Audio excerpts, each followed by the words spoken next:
And Censored brought to you by PointsBet. Check out PointsBet's great odds and offers. Download the PointsBet app today and gamble responsibly. Well, today's guest, we go back to when he was a young 18-year-old kid coming through the grades at the Roosters. He goes on to represent New South Wales and delivers, virtually the main playmaker in delivering the Roosters the Dragons their first premiership since 1997. Jamie Soward, welcome to Uncensored. Hey, mate. How's life? Great. It's funny. We saw each other a couple of weeks ago in Big W, and I said, I'm in the podcast world as well, and I said I'm enjoying some of your stuff, and then a week later we're sitting down having a yarn. It's funny. I had a chat to Rennie the other day, and me and you seen each other carrying our kids around Kmart. Like, used to be walking the streets of King's Cross trying to get into a joint after being kicked out from 5 night clubs, and how quick it all goes. For you, you started back in Canberra, born in Canberra, but started in Wagga. Yeah, born in Canberra, played footy. I got my first trophy off Brad Clyde. Really? Because Dad was awesome. Dad was like big shot around town in those local grades, and I think Sticky was like a ball boy for him. So Dad was a tough fucking, just knock your head off, and he had this pretty little halfback. So that look after him. Yeah, and then I moved to Wagga with my stepdad and played with Ian Mortimer and Mark Brentnell, who you've obviously your brother-in-law, and Mark's now the assistant coach at Canberra. Melbourne. Yeah, so it was a good upbringing. I never really stood out and played state footy or anything like that, but Wagga's such a, beacon for so many athletes and sports, so it was really good. Yeah, that's what I was going to ask. Obviously, my sister lives there with her family. She's married to Ian Mortimer. Obviously, Ian's the son of Chris Mortimer, the famous Mortimer clan, Mortimer brothers from the Dogs. They play footy in the summer. They're cricket. There's Oz tag. Yeah, like they're into everything. Their kids, which is great. And Wagga has been a major, like the sports stars that have come out of there. Well, there's nothing else to do. Yeah. There's nothing else to do, and you're right. Like, I think Wagga's probably one of the only spots where you can actually, they time it perfectly with all their sports. So, like, touch goes all year round now, but it's at the right time. It never conflicts with anything else. And then league was on a Saturday, or AFL Saturday and league Sunday. So you could play both growing up and learn different skills as well. Yeah, I went down there once, my sister's middle fella, Sam. Actually, both boys, Sam and Louie, were playing cricket on like Thursday Arvo, so I took a few beers down and watched. And next minute, I heard this old bloke blowing up, like, bastard, get out of it, fuck off. I thought, what's that? I turned around, there's this young fella flying across the oval on his bike, and he stole something out of the old bloke's garage. I don't know what it was. And I thought it was hilarious. And all the 10-year-olds were clapping him as he's riding his bike through their game because he stole some bag or something from this old man's garage. It was fantastic stuff. That's a big difference from going from Sydney back to Wagga, get back to the heart of it. Mate, you first started but in the Raiders system. So you go back to the Raiders juniors. What age did you go back there and play at the juniors? 17. I drove down to Canberra. I played 6 minutes in a trial and got Matty Elliott took me off and just like he was laid back on top of at Seaford Oval, so the old Seaford Oval at Queanbeyan, and he was spread out on top of the old dugouts, just with the arm up and stuff. And I just walked off, and that was it. And no one said anything, and I got in the car and cried all the way home because I thought, fuck, it's over. I said to Mum, it's over, I'll just keep working here. And then they called the next day and went back to Canberra. And I was lucky enough, I look back at my career and the coaches I've had. Like Michael Maguire was my first senior coach. And that was, 2003. I had Terry Campese, Michael Wayman. And the Raiders had a great reserve grade side and not a bad first grade side as well. So I was, coming up with all the great sort of juniors there. So, but I had Michael Maguire, and we choked it up and bowed out pretty comfortably. But I was pretty lucky to have him as a young coach. 6 minutes and then drive home crying. It sounds like my first date lasted 6 minutes. Mate, my hero segment brought to you by Swish. Swish is the most exciting and personalised fan experience, all from the convenience of your own home phone. So for more information, go to heyswish.com. Sowie, who was your hero growing up, and what team did you support? Oh, I support whoever was on top. Yeah, that's the way to do it. Yeah, just plenty of jumpers. But probably my first one, being in Canberra, those guys you're pretty close to because you could go to the game. Yeah. I thought that was an advantage. But I loved Wally Lewis. Really? Yeah, we had an old... I didn't expect that VHS, one. Yeah. It was a bit hard to say in New South Wales camp. But Probably just the way, like, he'd get booed in a stadium, and you and I have been booed. But booed by our own fans. but just the way he played the game, like, you watched him play, it was never ever structured. It was just go out and compete. And I thought that Jonathan Thurston was probably the next closest to that. Like, he had great plays, but he just played. Yeah. And I loved watching Wally play, and I watched the old kangaroo tours and all that stuff. And that was when footy was footy. Yeah. The play we see today is exciting, but it's so structured now compared to back then. So Wally Lewis. Wally, I didn't see that coming. We first crossed paths. Actually, you come to the Roosters. How did you get to the Roosters? Who signed you at the Roosters? How did you get? Because was that your first year in? So you come. Yeah. We crossed paths first in 2004. So I'm in my second year at the Roosters. Yep. And they've assembled this under-19s team, which is possibly one of the greatest junior teams you've ever seen. Was that your first year at the Chooks? That was my first year at the Chooks. So the Raiders offered me $3,000 because they had Todd Carney and Michael Dobson. So I just sort of said, well, I'll just, see do your ya. best somewhere. So I moved to Sydney with my stepdad. So it was me and him living at Sylvania, and just went for a training trial. Really? Pretty You much. didn't even get it was $10,000, and just going to be see how you go. Well, good and on then you. my second coach was Shane Flanagan. Yeah. And you say it was a great side, but to the players that went on to play first grade, there was hardly any. Well, like, really? Me, Sammy Perrott. Is that it? That played more than a handful of games. But it was a dominant team, and obviously, as a dominant club, like I think all three grades finished in the grand final. 2004, yeah. So it's 19s won, reserve grade won, and first grade got beat by the Dogs. But it was. Did you just lose? We didn't lose a game. No. That's what I said. I was thinking back, racking my brain when I was writing. I was thinking they're an amazing team. I'm pretty sure they may have only lost 1 or 2 games, if any, but went through the whole. And that was a 25-week season. It's a full season. Yeah, full season. I think we won 29 in a row or something like that, and. And you scored, honestly, like 8,000 points for the season. It was like that. Like, it was. Because obviously at first grade, you could watch especially in the footy stadium, playing at the SFS, the TV's always going. Yep. So you could watch reserve grade on the TV. But usually if you want to go and have a look at the ground, you'd get down outside and you'd watch the 19s, because by the time reserve grade comes on, we're in the sheds getting ready. Yep. But, mate, you're kicking goals, you're, scoring tries. The team was not only just winning, he was kicking people's ass every week. Yeah, we were. Well, Heath Lestrange, Premiership winner as well. So it was me, Stranger, and Sammy Perrott, who Sammy played first grade that year, I think, with you guys. And I think Stranger may have played a game or two well in Freddie's last year. But we just had, it was just weird, man. We'd find a way to win a game. And Cronulla in that grand final, 12-0 down. And then all of a sudden, it's 12 all, and then 13-12 us, 13 all. Travis Burns thinks he scores, and then he doesn't. But it was one of those years. I think we benefited off what you guys had done at the top. The real good clubs now have great juniors competing and not necessarily trying to take your spot, but that's what's just driving. That's the expectation of how do I somehow want to be in that first grade for the Roosters team. And you want to be noticed by the players. Well, I wanted Brad Fittler. If I was I wanted him to come and say, "Great work, mate." Yeah, 100. I want someone to come and say, "Well at done." training when we'd have the group sessions, like the club sessions. Yeah. You wanted Brett Finch to pass you the ball, and until he put one on your toes and he said, "Fuck anyone else." I'd just go, "Good pass." Yeah, good pass, mate. Thank you, sir. Can I have another? I just bounced past it. No, but it was a good bounce pass. But that was the way it was at the Roosters. It was a winning culture, and they'd come off the back of and everyone trained hard, didn't they? Trained hard, partied hard, but knew what it took to get to grand finals, and it was a really successful environment for me to come in and learn my trade. I want to touch on the grand final in a minute, but I love it. I've got a good story about Heath Lestrange because round 5, we actually start the season 3-2. We lost 2 back-to-back, and we had a shitload of injuries. Yep. So Wingy was out. Stewie Webb, I think, gets suspended, who's the backup hooker. And they go, Sticky brings in the Stranger. Yes. Little Heath Lestrange, little leprechaun, I used to call him. Tough as nails, but he's 2'6". Yeah. And we're playing Brisbane on the Easter Friday. And they were the big dogs. They had Thorne and Sivnasiva and Webke. Carroll, big forward back. Yeah. Anyway, Sticky told Strange, look, just get to marker as often as possible and get out for marker and just spear in at their knees, So anyway, Sivnasiva's running the first one back and he's knocked out Ned Caddick. Petro used to turn in with his big titanium bones and just knock blokes out.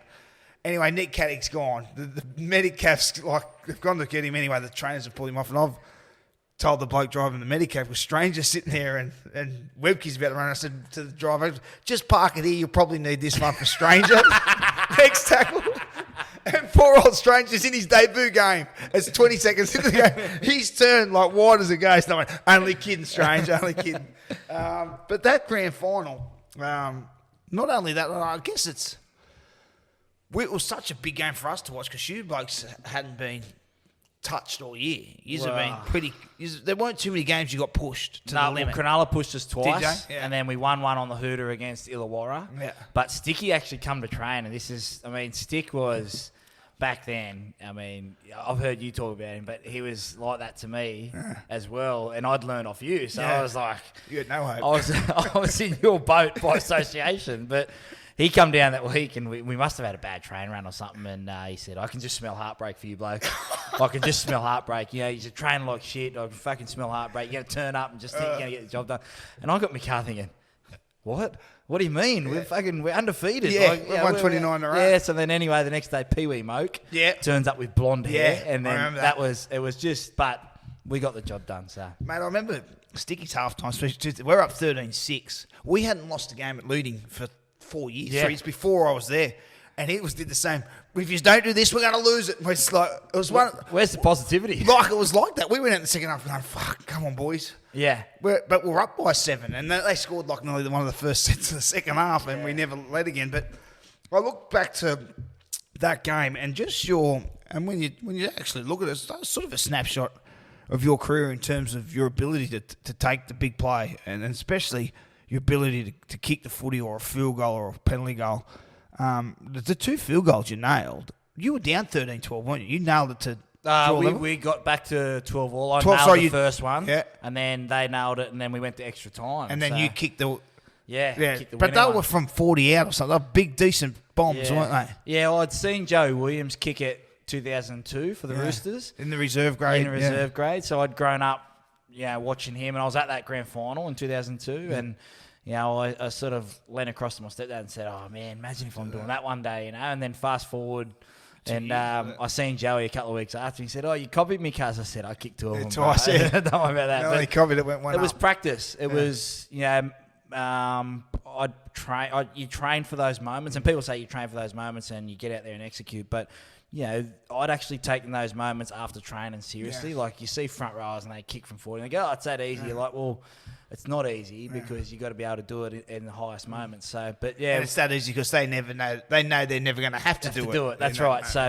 We got 2, and then the after party was pretty good because it wasn't great that you guys lost. Yeah, exactly. But I got to hang out. It was my first experience of hanging out with first graders away from footy. We had everyone back at my house. The House of Grouse. So. I walked in. Be careful here. Reputation. I walked in. Where's my wife? And it was like a few of us had been invited back. Wingy said, "Are you coming back?" And we were like, I was like, "Craig Wing knows my name." I was like, "This is awesome." We walk in and there was a DJ. Yeah. And just cartons or crates of just vodka and everything like that. And I was just thinking, where is this place? This is a nightclub inside someone's house. And then we went out the back, but it wasn't. Like, we all just sat at the back and had a drink. And it was just all the boys. It was just all the boys. And I didn't believe, coming from Wagga, you go to house parties. But that was my first real experience of being in the city. Well, it was obviously in North Bondi. It was a 5-bedroom house. As myself, we've spoken about it plenty of times. Mick Crocker, Minnie, Toddy Payton. And Toddy Payton was at the Tigers, the poor bugger. And Chris Walker. So we organised, Big Tommy, our mate down at Bitch Road, organised the piss, organised a DJ. So on the Thursday, we'd go to our neighbours, said, "Look, we were playing Sunday, and there, win, lose or draw, we got 3 teams. Worst case, all 3 win. And it's on. Sorry, that's best case. Worst case is we all lose. And we're still coming on. Like it's the old Liverpool adage back in the 80s when they were great. Win or lose, hit the booze. So that was it. So we pay our neighbours to go stay at Crown Plaza. It's a hell of a stay. We stay for a week. You don't want to come back Monday morning. If we go Sunday night back Monday, I said no, we'll be going well past that. So we put him in the hotel, and we come back and we had all reserve grade there in first grade there. And you're right, there was. They might be singing a bit of Yahoo, but there's no one carrying on. Nah, I remember Freddie and Sia Soliola having a little bit of a wrestle cuddle. And for me, coming from the country, essentially, I'd I just couldn't believe I was sitting in a circle. You know, I thought we had to pay for the drinks. Like, I just actually, that's what I was going to hit you up for. Now things are a bit tighter. I might need the money for it. No, but it was, that for me was awesome. And I don't think teams do that enough these days. And, you know, first grade is hard enough to play. But if you're a guy that's trying to play first grade as well, you can actually pass on some of the best lessons I learned were early on. It may not have been great lessons as I, progressed through the years, but... You know, and probably hampered me, as we'll get into, but that was some of the best times because I sort of knew what it took to be a first grader back then.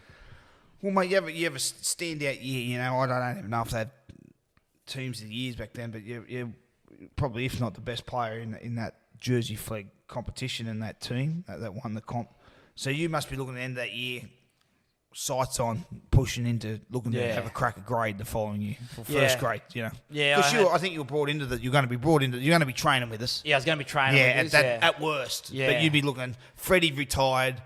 There's a chance here you could. Well, it was going to be Scott Porter ended up coming across as well, and you'd gone from Freddie's sort of Batman and Robin to being Batman, and you needed someone. But Craig Wing was probably going to get first crack. I needed Catwoman as well. I needed Joker. I needed them all. But I had a shoulder recur at the end of 2004, and it probably set me back a bit in terms of training. And I remember my first training run was we used to do the 50 hundreds. And Brett Finch, I've come back and it was like my first week out of the sling. And anyone that's had a shoulder recur, like, you're still pretty tight. You can't run. And I look across and Finchy's doing his hundreds as always in Speedos. And I thought, okay, it's still my first week pretty much with the first grade. Anyway, I'm sort of like trying to loosen up. And Sticky's just yelled across, if you don't fucking hurry up, I'll put you back in that sling or something like that. And I was like, fucking hell. So, but that was just... But that's how it was, wasn't it? It was old school, but it wasn't personal. Well, you didn't take it personal. You didn't take it personal, where I think now you'd take it personal. Yeah, I say that. Yeah, me and Sticky get on good. I had Sticky on the podcast lately, and we get on good. And when it was great with us, when it was good, it was great. But we were both the same. Like, I'm giving as good as I get. Yeah. And he was hammering me. I'm hammering me teammates. Yeah. So I'd say to my teammates, you fucking cop this because I'm copping it. Like, it was just the way it was, Yeah. My teammates, majority of them didn't take it personal. Some that did would front me and would air it out and say, mate, that's just how I talk or whatever. But it wasn't. You'd move on pretty quick. Now, we'll get to that in a minute, but round 9, you make your debut. I get suspended for throwing 2 of the worst uppercuts in North Queensland. There was the Dragons. It was the Cowboys for the next week. Yes. And then you come in, I think, the next week against the Knights. Fermo played. And they pissed Fermo off. me and Fermo were supposed to be the halves. We trained all off-season together. We played together like during the season for 20 minutes. and then like typical Roosters back then, just react. Yeah. That's not working. Fuck him off. Piss him off. So you are set to make your debut. Now, looking back when I was thinking about this, it's sort of surreal to think the events that happened surrounding your debut. Your dad tragically passes away. What, a week before? No, the next morning. After you got told? Yeah. So we played. So you played the next day after the. It was a weird week, because Gus was in coaching us because Sticky was in Origin. Yep. And we trained all week, and then Sticky come back and dad Sticky things. I had to make 40 tackles the day before just to try and prove that I was ready for first grade. Yeah. We play at SFS in front of probably 7,000. Play well. Yeah, it was one of those games. That was when Joey and they had like 17 out, so it was a gimme for us if we turned up. We would have had a few out. We had a few out as well, but we had enough to get it done. And then I went out with the boys, carried on a bit. Got told to pull my head in by Sticky after I was up a little bit excited about making my debut. Sorry for getting excited, Stick. But the next morning at North Bondi, we'd done the recovery. I was still pretty hungover and got in the car to go to video because we had video, and I had missed calls from Dad's girlfriend, and he'd had a heart attack and passed away. So, I went from... Like I said, it was a weird week because Sticky was the first grade coach and Gus was pulling all the strings. And, to realise that Dad had passed away. And I always say when I do interviews, I don't know if I really ever got over it. Yeah. But the first couple of weeks and months, like, I I wasn't sure I wanted to play or where I stood in the game, because I'd played one game and, I was supposed to deliver on all this promise. I had played reserve grade and done all that stuff, and it was pretty tough when I look back at it. Yeah. I had some tough decisions to make, and I was still a boy myself. I was 20, and I remember watching you guys play against the Warriors. I think it was a week later or 2 weeks later, and I don't know. It was just that time for me is a blur. Yeah. Like, I just drank a lot, and it was pretty. Like, people always say, how did you get through it? I don't even know if I got through it. Yeah. Well, that's what I'm when I was writing it down there. It's sort of things you forget, I mean, it's tragic to not saying you forget, but like you just think, fuck, that's right. See how his dad passed away. When I go back over, when I was going back over it all. And I honestly, I got down here my opinion, I'll say my opinion for this. And I remember thinking, and this sounds, but when it's not you, like you care for a while. Like, my grandmother passed away a couple of years ago. I remember people care, but then a week later, no one cares. In the harsh world, they get on with your own life, or you're still grieving. Yeah. But I remember that just thinking, you got on with it. Yeah. So, not effortlessly. I don't want to say that. That's the poor choice of words, but you still turned up because it was an old school mentality. It was like, to be harsh. Righto, you've dealt with that. Oh yeah. Yeah, but come on, we expect you to do this, and you never whinged or never for a kid when I was still. You've never showed the strain of what losing your dad, as well as trying to which is, I know this is not, they don't even compare, but this is your lifelong dream to play first grade, and then this is the most tragic thing they could imagine. Yeah. And you handled it quite from the outside looking in, like probably a duck on Morty. The outside you looked like you handled it really well.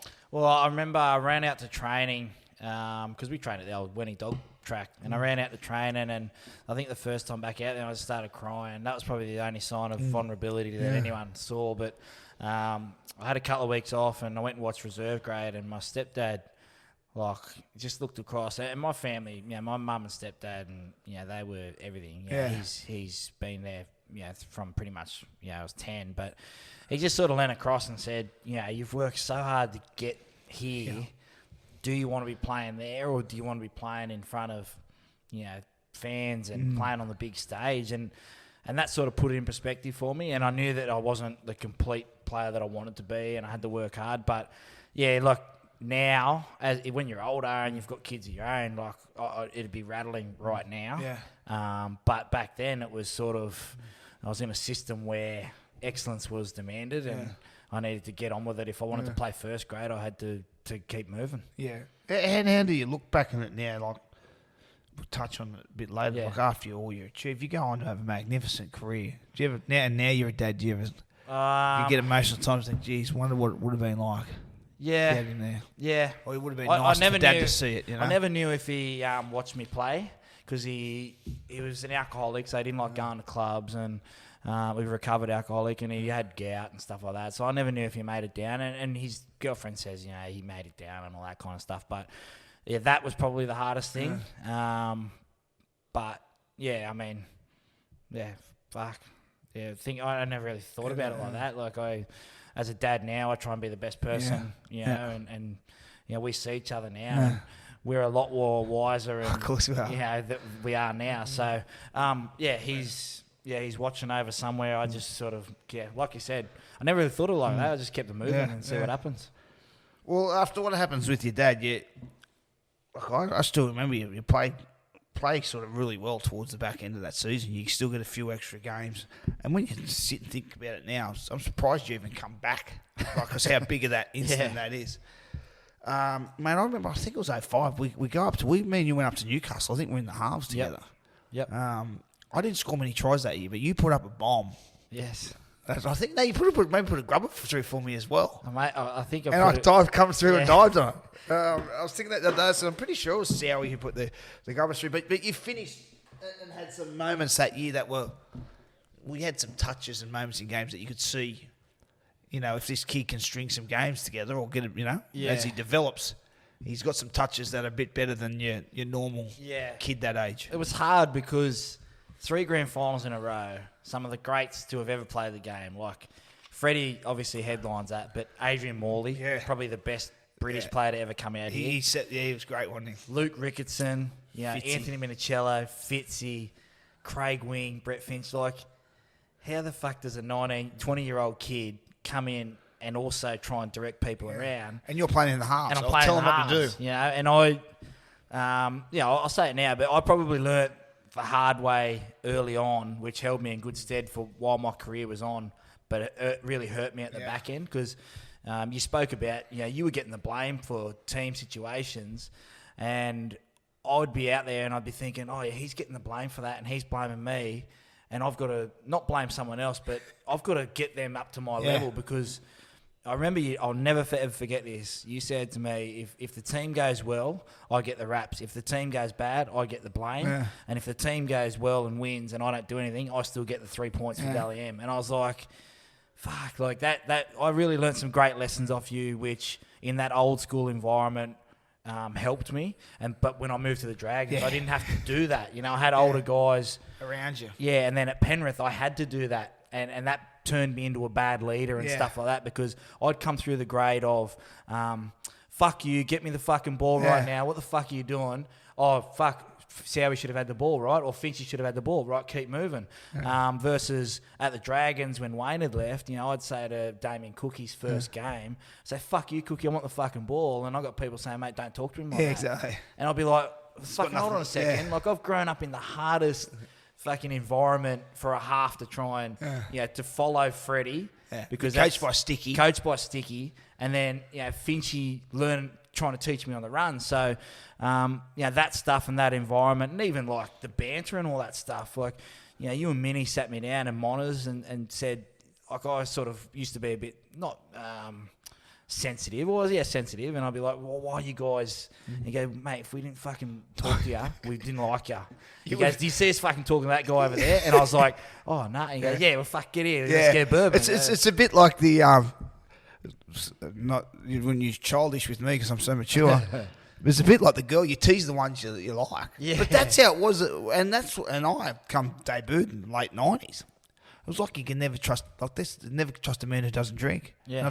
He's the only bloke you can trust. Yeah, that's right. Because all us blokes drinking are telling lies through our teeth. Yeah, especially, that's right. like what's wrong with him? He's not drinking. Well, nowadays, the boys still have a drink, but it's all chocolate the milk attitude to recoveries.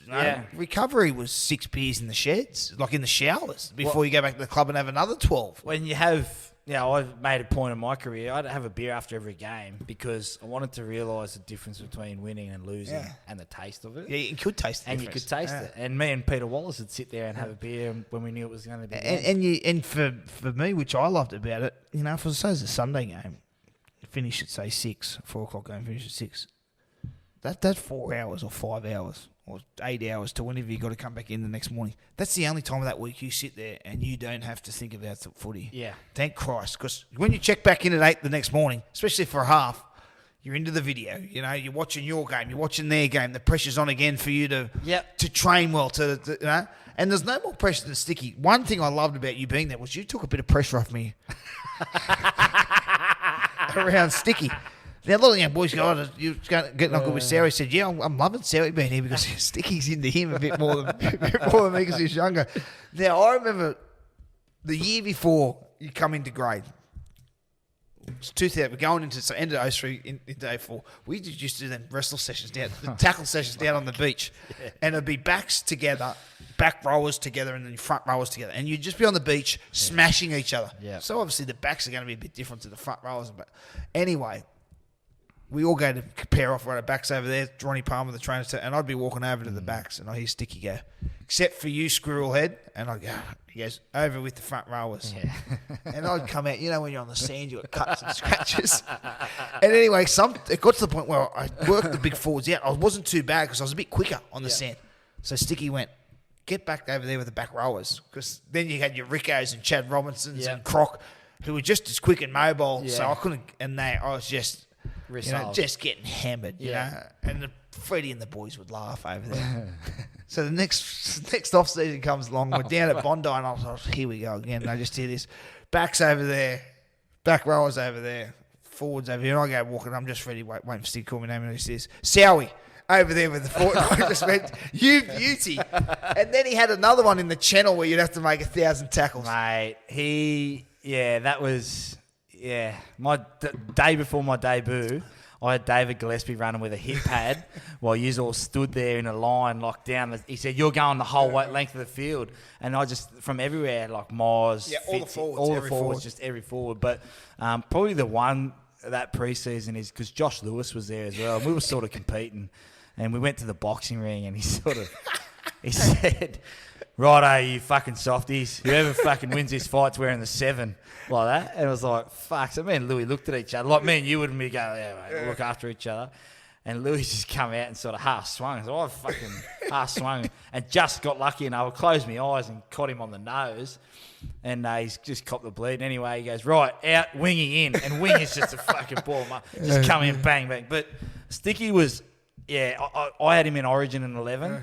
And I reckon he regretted the way that he developed that because you'd played first grade, you'd played in the hard levels, but, the next crop coming through weren't going to help you if I didn't feel confident about myself and my skill and stuff like that. And, I had a lot to learn, but I wasn't going to learn it by pointing out my weaknesses every single time. And I think challenging your toughness every day. And Sticky, he would say stuff like, you can't set up 2 tries and let him one. And I agree, but I wasn't going to learn that hard way. So when I had him in Origin, we sat down, had a beer, and you could see that full journey, And he was still, and this is one top, Sticky was still early days of his coaching That's too. right. Well, he'd had a grand final. Because he had his first year. 3 grand finals. Because he had so much success, you just thought he knew. You just think he's a complete package, but like as a player, you're in your 10th, 12th year, you're learning things, you go, oh, fuck. And he knew my old man too. Was like, because I know Mozza, he was going to be. He was very close to you around that time. Like I remember just tell you, I remember when you were away how he spoke to us about that, and I knew he'd had some sort of. Well, he'd grown up in Canberra and knew Dad and that, and he was great through all that stuff. Yeah. We all tell the stories about that, but the other side of Ricky is. Great coaches care for their players, and Sticky cared for his players. He always did that. So he was great, helped me back through. And you know what he was, but like he'd do this for you. I'd seen this, and it's more so with media, but obviously with teammates as well. You'd be on the piss at the Charo, like we used to go, and he'd be sitting there, like whether it be talking to you or be talking to me, and he'd be fucking pizzling you, like just cutting you apart. Like, you're just thinking, I'm worthless. And then someone else would go, Sticky's right. And Sticky would turn and go, you shut your mouth. It was like, you know what I mean? It was like, it was like, I can bag it, but no one else bags me, boys, Or the media would come out and go, oh, geez, Soward might be they need to replace Soward with Finch or, there's some pressure on Finch. He would come out and hammer the journo. It's like, hang on. You've been hammering me for the last 3 years. But it was like he'd protect you in that way. In the media, he'd protect behind the scenes. He was riding you hard, but he'd protect you to that sort of stuff. And that's you think about my first 3 years of grade: Michael Maguire, Shane Flanagan, and then Ricky Stewart. Like, if you look at them now, they're all premiership winners. Fucking hell, how did I survive? And you haven't had a rap yet. Nah. You're forced into coaching. You haven't had a rap off the coach. Hang on, I won 3 comps under these blokes, so no one giving me a rap. But it is tough love. And as I look back, 05, 06 you played, I think you played about 15, 16 games. Yeah, I was off the bench a bit. Yeah. We played at the SFS one night, and Sticks in there. He's going, boys, fucking great. You're going great. Sowie, I'll get you on just after half time. And fucking Finch yells out, if it ain't broke, don't fix it. And I thought, I'm sitting on the bench going, fuck. Thanks, Finchy. Thanks, Finchy. Appreciate that. Mate, thanks for that confidence booster. Yeah, appreciate it. I remember I went off the bench in 06. He goes, mate, I'm going to put you on after 10 minutes. Just before the game. No, actually, I was playing hooker. You didn't remember. Yeah. So I'll get to this fucking Sowie. This is one thing I'll never forgive you for. Because you're emerged at halfback, I get pushed to hooker. I'd rather go to bench. So Sticky, you come into 7. But we trained all half season. You were going to be that utility. I'm not utility, but there's no doubt you were competing for the job. I was going to get a chance. Yeah, because you were going to be the mainstay. Yeah, but I hadn't played that well in 05. And not as dominant in 04. And as a team, we missed the semis. So they bring Brace the big offset side. So he's going to be 5'8". Me and you were competing against each other. And anyway, the second half of second half of the Dragons. We played Dragons, I think, down at Wynn Stadium in a trial, if I'm not mistaken. And Wingy, they rest Wingy, so he's got to get you on. So fucking he puts me at hooker. I'm thinking, I don't care, that's all right.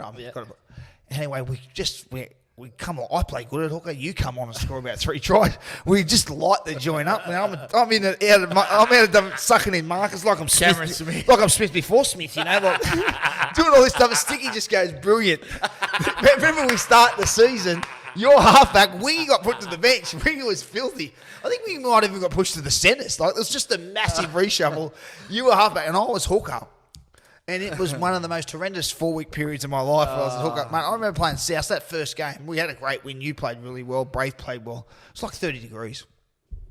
I'd get into tackles. I'd be like 4th man in the tackles, but I managed to weasel my way underneath everyone in the tackle.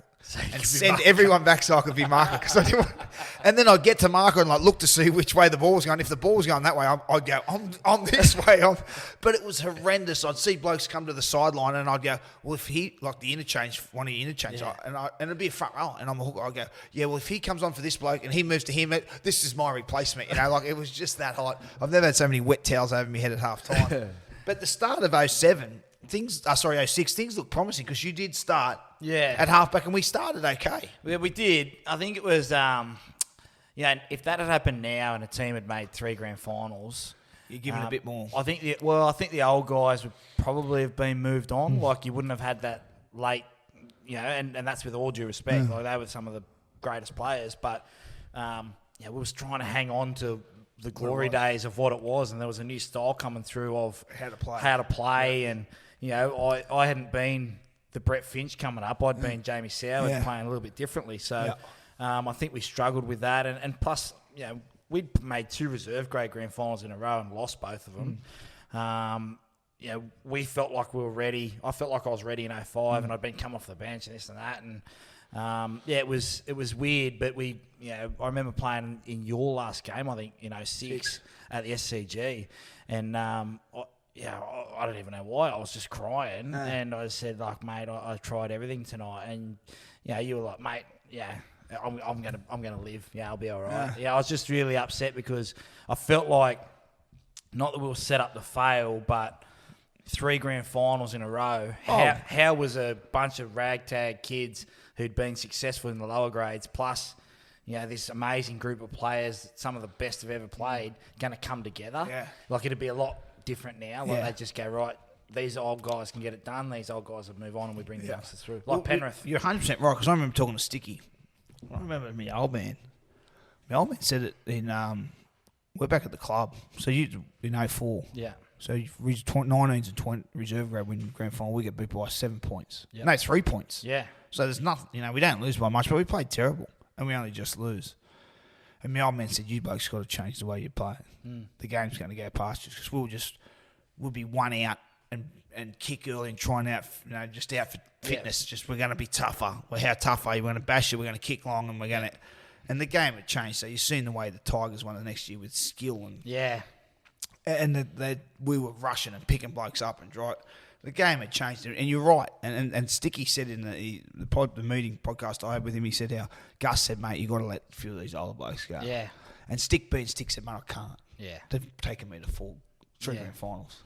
And as a player, Stick's a baby coach. Yeah. And that loyalty to, I'll get in the middle, but some of your Dragons teammates have success with it. Mate, how can I, as a coach, how can I put this bloke down from a kid who, young, how can he put Moz down? How can Adrian Morley be sacked from a young kid? And he said he felt too close to the plate. Like, I can't. Well, he'd been in the trenches with them. Yeah. How could he shoot one of his own? Yeah. So, it's funny how it works like that. Like that's. I've had those conversations where I've been the old fella moved on by Gus. He said, I want you to retire. And I've had to work the whole off-season to get back. And, I think the coaches these days are a lot more ruthless. Yep. Maybe not as, Sticky is to his group. He's got a real core group down there that he trusts and believes in and stuff like that. But there'd be guys that in every team that are expendable and Me and you both know that. Yeah. Like, I'd never We've been finished. both ends. Well, we've never finished a contract between us, including after footy as well. Exactly. Mate, you thought I was expendable playing. Wait till my media career. I chopped this play. I got signed by more TV stations than I did fucking first grade teams. But that was the way it is. Yeah, that's now is not a young man's game, but it's a different game. And if you miss the boat when the game transitions, like some of the teams have in the NRL at the moment, then you're way behind. Yeah. Well, I move on in 06, and I even right here, 05, 06, and I pointed across, and I was like never given a chance to shine, really. That's what I thought about you young blokes, you know. And we knew, you know, as an older bloke, you sort of, and I wasn't old, but in terms of footy experience, I was old. You've been playing 8 years. Eight or 9th year, I was still only 25 or something, but you sort of know fucking this ain't working, what we're doing. Yeah. These young kids can play, but you're the old dog. But we were never ever going to be able to play the way we were with you guys. Exactly. But you're the old dog, you're still pissing on the tree, marking me territory. Yeah, you know? And how can they say we've done it this way? You know, we've always done it this way at one, so let's keep doing it this way, we can get it back there. But you sort of know as an old bloke, and I move on in the end of 06 for 07 now. 2007, it's a weird year for you. Man. It finishes and released to greener pastures, but did you see you get released? Was it during the season? Yeah, I played. I got dropped by Chris Anderson back to the part-time squad. Now, just before you start, can you talk about the first game with no marker? So we trained off-season.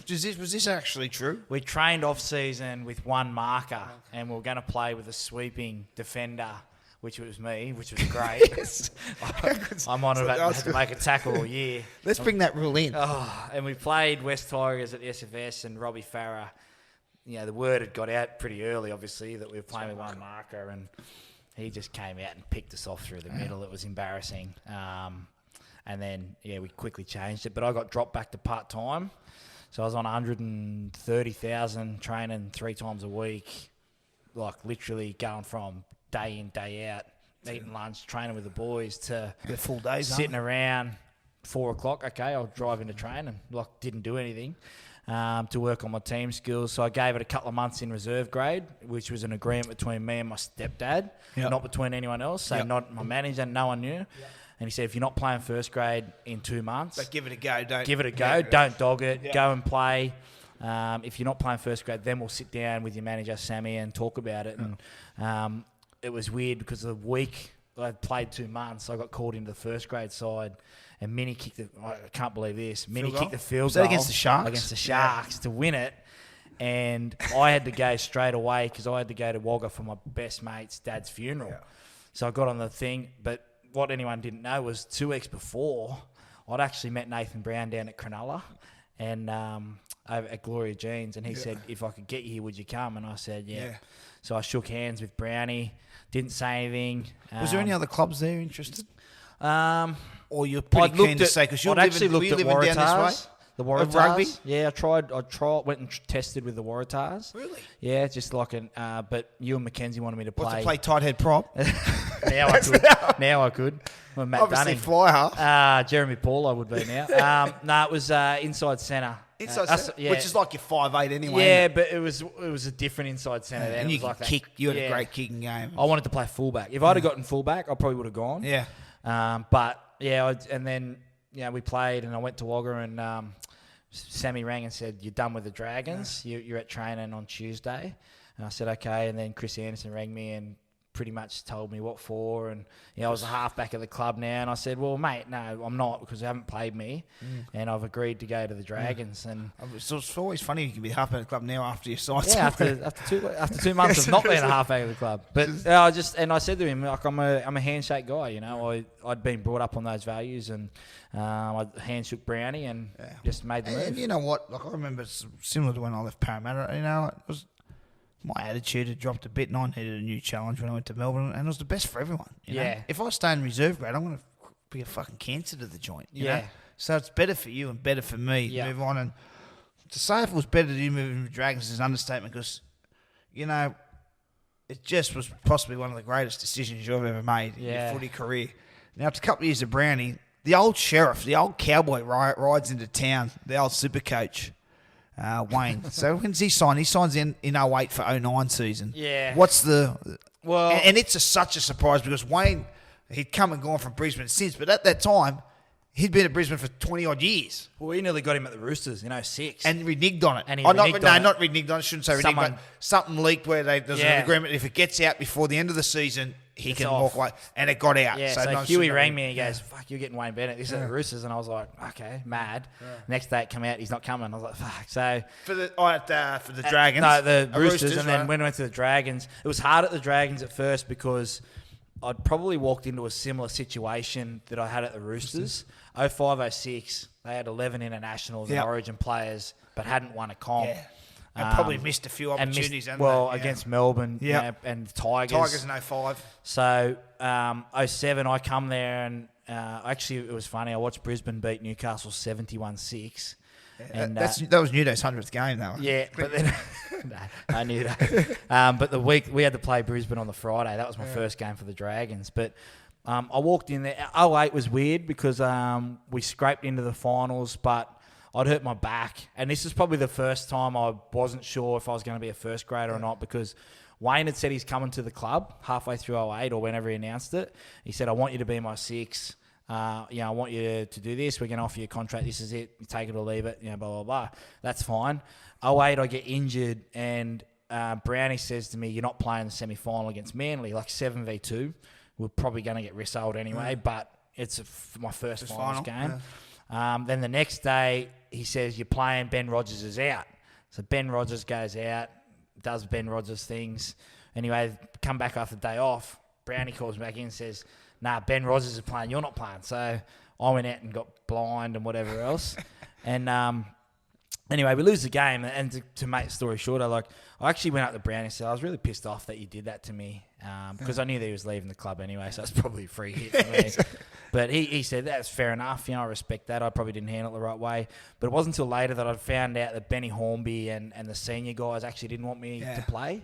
And that's pretty good of Brownie because he could have gone, well, fucking hang on. Yeah, he said he'd asked the senior guy. Yeah, he said, he didn't say anything. And then I asked Benny and I said, can you believe Brownie? He said it was actually the senior guys who didn't want that's to good play. for Benny to be honest like that. And it was two things fuck, he's been honest to me, which is what I've grown up with Finchy and Minnie and all that. And now I've still got to prove something to them that I can play in this team. And, after the roster changeovers and Wayne comes to the club, we weren't a piece away from winning a comp. We were 6 pieces away from winning a comp. And Wayne came in and we had the best off season and trained hard and we went down to Melbourne round 1 in 09 and we lose in Golden Point. And, we're devastated. And Wayne says, I don't know what you're upset for. He goes, I'm upset for you. And everyone's like, what do you mean? He goes, because that's your standard now. Yeah. And that's what we don't see when a new coach takes over at a club now. It's a growing, was it rebuilding phase? Rebuilding phase, right? You don't rebuild going out and competing. Yeah. Competing's in here. Competing's fucking, regardless. Every day. If we had to get told we had to play together tomorrow, we might not be the best on the field, but we'd fucking compete, right? That gets lost in today's players. Today's juniors, they want the sidestep, they want that, but they forget what actually gets them there, which is competing. So Wayne comes to the club. When we turn into this off-season of competing games, compete, we lose in Melbourne. We played Baz here at Cogra, and that was a huge game for me. Because that was his first game against... First game back against the Dragons. Got to Wigan for 2 years. Yep. And I had to not step up, but I was wearing the 6.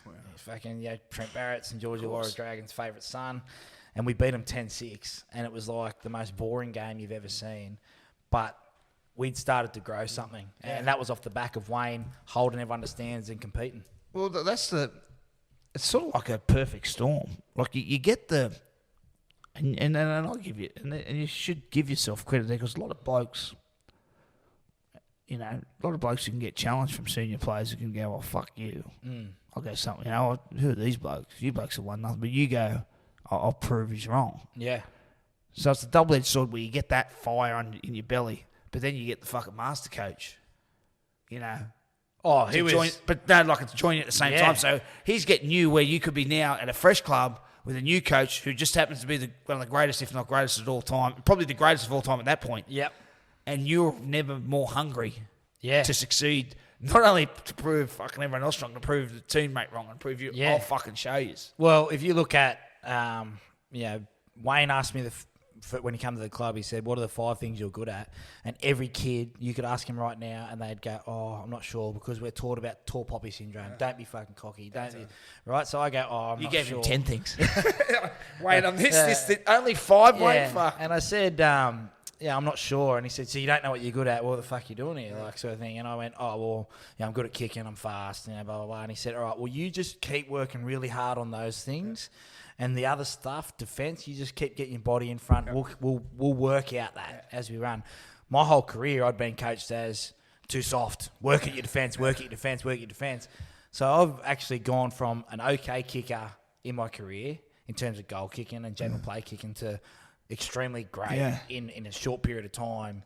But you were always good as a junior. But I don't say that arrogantly. I mean, like, extremely good in decision-making at the right time because what kick to do. I'd been encouraged to practice that more, and I enjoyed it. So, if you've listed the halves pairings for the last 20 years that have won a comp, Ben Hornby and Jamie Soward aren't tickling anyone at the top. So, but it's just, you still know how to get... But we got the job done. We knew how to compete. And you're an extremely important role in that. It's funny... You talk about that, and you're right, because everyone says you got to work on your weaknesses. I remember me told me, you say work on your strengths, make your strengths stronger. Yeah, you sort of get away from all like, I was a bit like you, mate. I was probably you definitely had more skill than me in speed, but I was always working on my speed. Trying to get quicker. Yeah, I'm never going to get quicker. You know what I mean? Work on the things, make your strengths stronger. And Wayne was great at that. One thing you said there about. And you know what? I don't want to use the word, but I won't. You use the word boring. You won boring against the. Now, St George, for anyone who was critic of them, also could use the word one boring a lot that year. I just say it's one really smart and just went, this is what we're good at. I'll say it's strangling teams to death because I've played in Melbourne. They go, I don't give a fuck. We beat you 2-0. Yeah. I don't care if we beat you 30-0. Yeah. We're not going to we're giving you nothing. Yeah. And that whole team turned into that pretty quickly from not being successful. You were tough, competitive, but super disciplined and mentally tough to play that game. Yeah. And you went from a kid and you still had it, your ability to take an intercept or pick a loose ball up or chip and chase was as good as if not anyone I've ever played in, like you had an ability to take advantage of a half opportunity and turn it into points your way. But what you did, you turned into a player that went, mate, fucking, guess where you're going to start your set? Yeah. A metre out and a metre in. Yep. Good luck. And then you guess what, the next set? That's where you're starting again. And I'm putting it in the corner again. And it's the 79th minute and we're up by 10 and we can't lose. But guess where you start your set? Back in your in goal again. Yeah. And that's you're right, because I only say boring, obviously, because of how they covered it. But we didn't care what we won by. Some really great buys that year. Jeremy Smith, Bo Scott. Two of the most toughest guys, most dangerous guys. I mean, Bowie. I should always picture Bo Scott attacking me in the middle of the night with a pillowcase full of wrenches. He's a good roomie. He's a good roomie to have. But Michael Wayman, just guys that, maybe had a little bit of point to prove, but just understood the system. And you've been in one of the most successful systems in sport, not just in Australia, but worldwide. And the one thing I always say is, if we're putting a car together and I have to put the left wheel on, I'm not worried about the right wheel. If I start worrying about that, I'm not putting the left wheel on, right? So we'd kick into a corner and be happy to do that. Be happy to do that. And 09 probably happened a little bit quicker than what we thought. But you were extremely dominant all year. We were dominant first. We played you at Cogger in a Friday night game, maybe with about six weeks to go. We went with his early, but the second half is blown away. You were quite dominant in the second half. He's probably won by 10, 12, but comfortable. When the last 20 minutes was a bit of a stalemate, you just kicked away to maybe 10 or 12, and then or whatever. But you're comfortable. I got actually that game. So we'd beaten Warriors, I think, over in New Zealand, and we come back. We were pumped because we wanted to make a statement. And obviously after I wasn't at round one. I come in halfway through the year down in Melbourne, so I knew that was. And there was a bit of tension between the two clubs because they had fights at scrums. Or was it that game or something? So they're talking about these fights. I'm going, fuck this. I'm going, I'll tell you what, we're not fighting at the scrum I'm at, guys. 07, Brownie's in the dressing room and he says, fuck these boys, fucking Melbourne, we'll go down there and fucking roll them up. He says, first time there's a loose ball, and so he says, fucking get up and start going, right?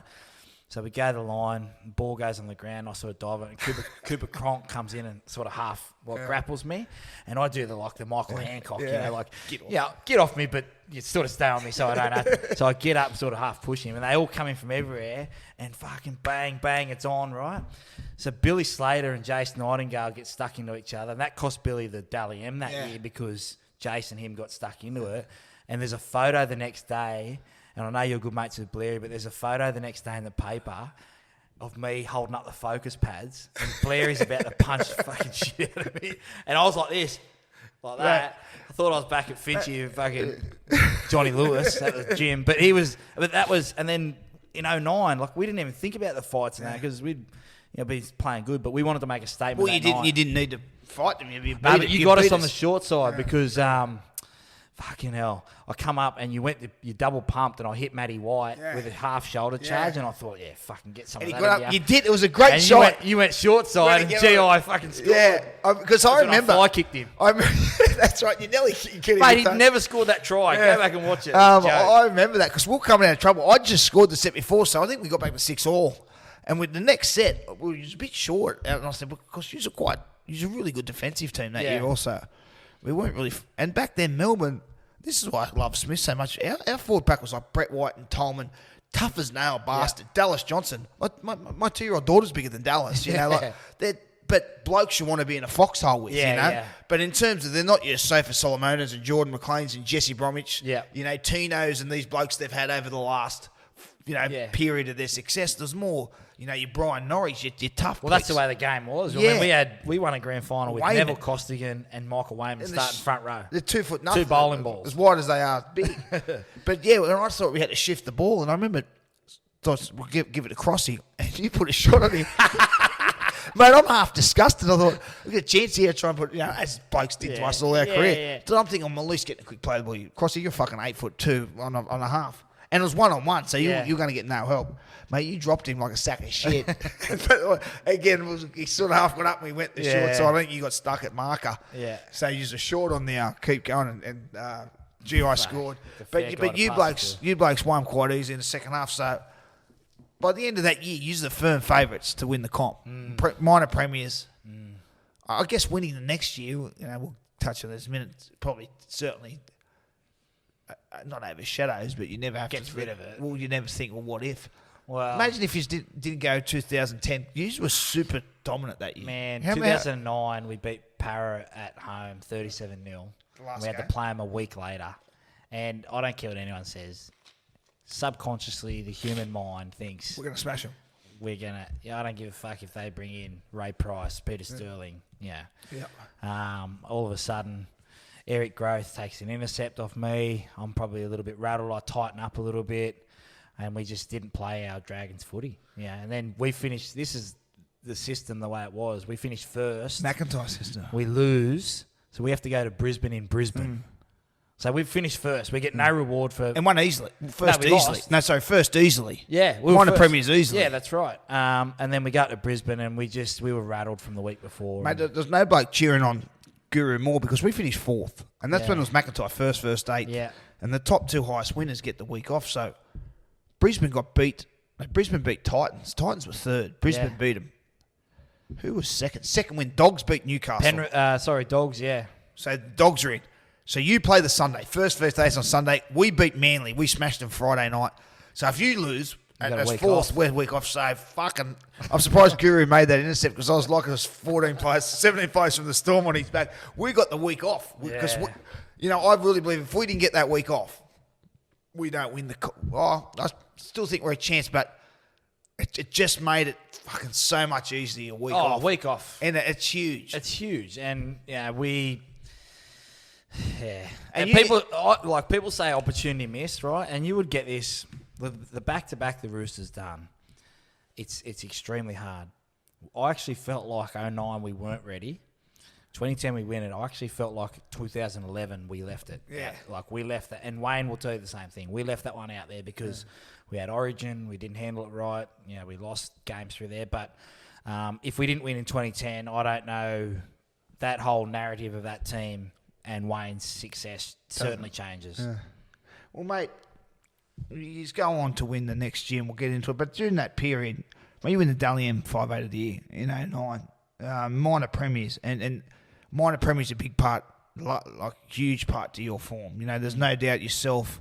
Darius Boyd was huge on that left-hand side with his combination. I think it was slippery on that left-hand side. Brett Morris. Your back three was great. Boyd, Morrison, and Nightingale.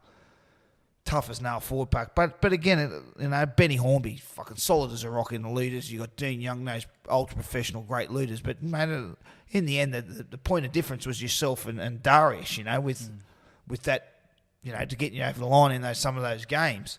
So you arrived on stage as one of the premier 5/8s or premier halves in the competition. Did you feel that at the end of that year? Even though once the sourness of 2009 died, once the sourness of the season, then you're coming back for 2010.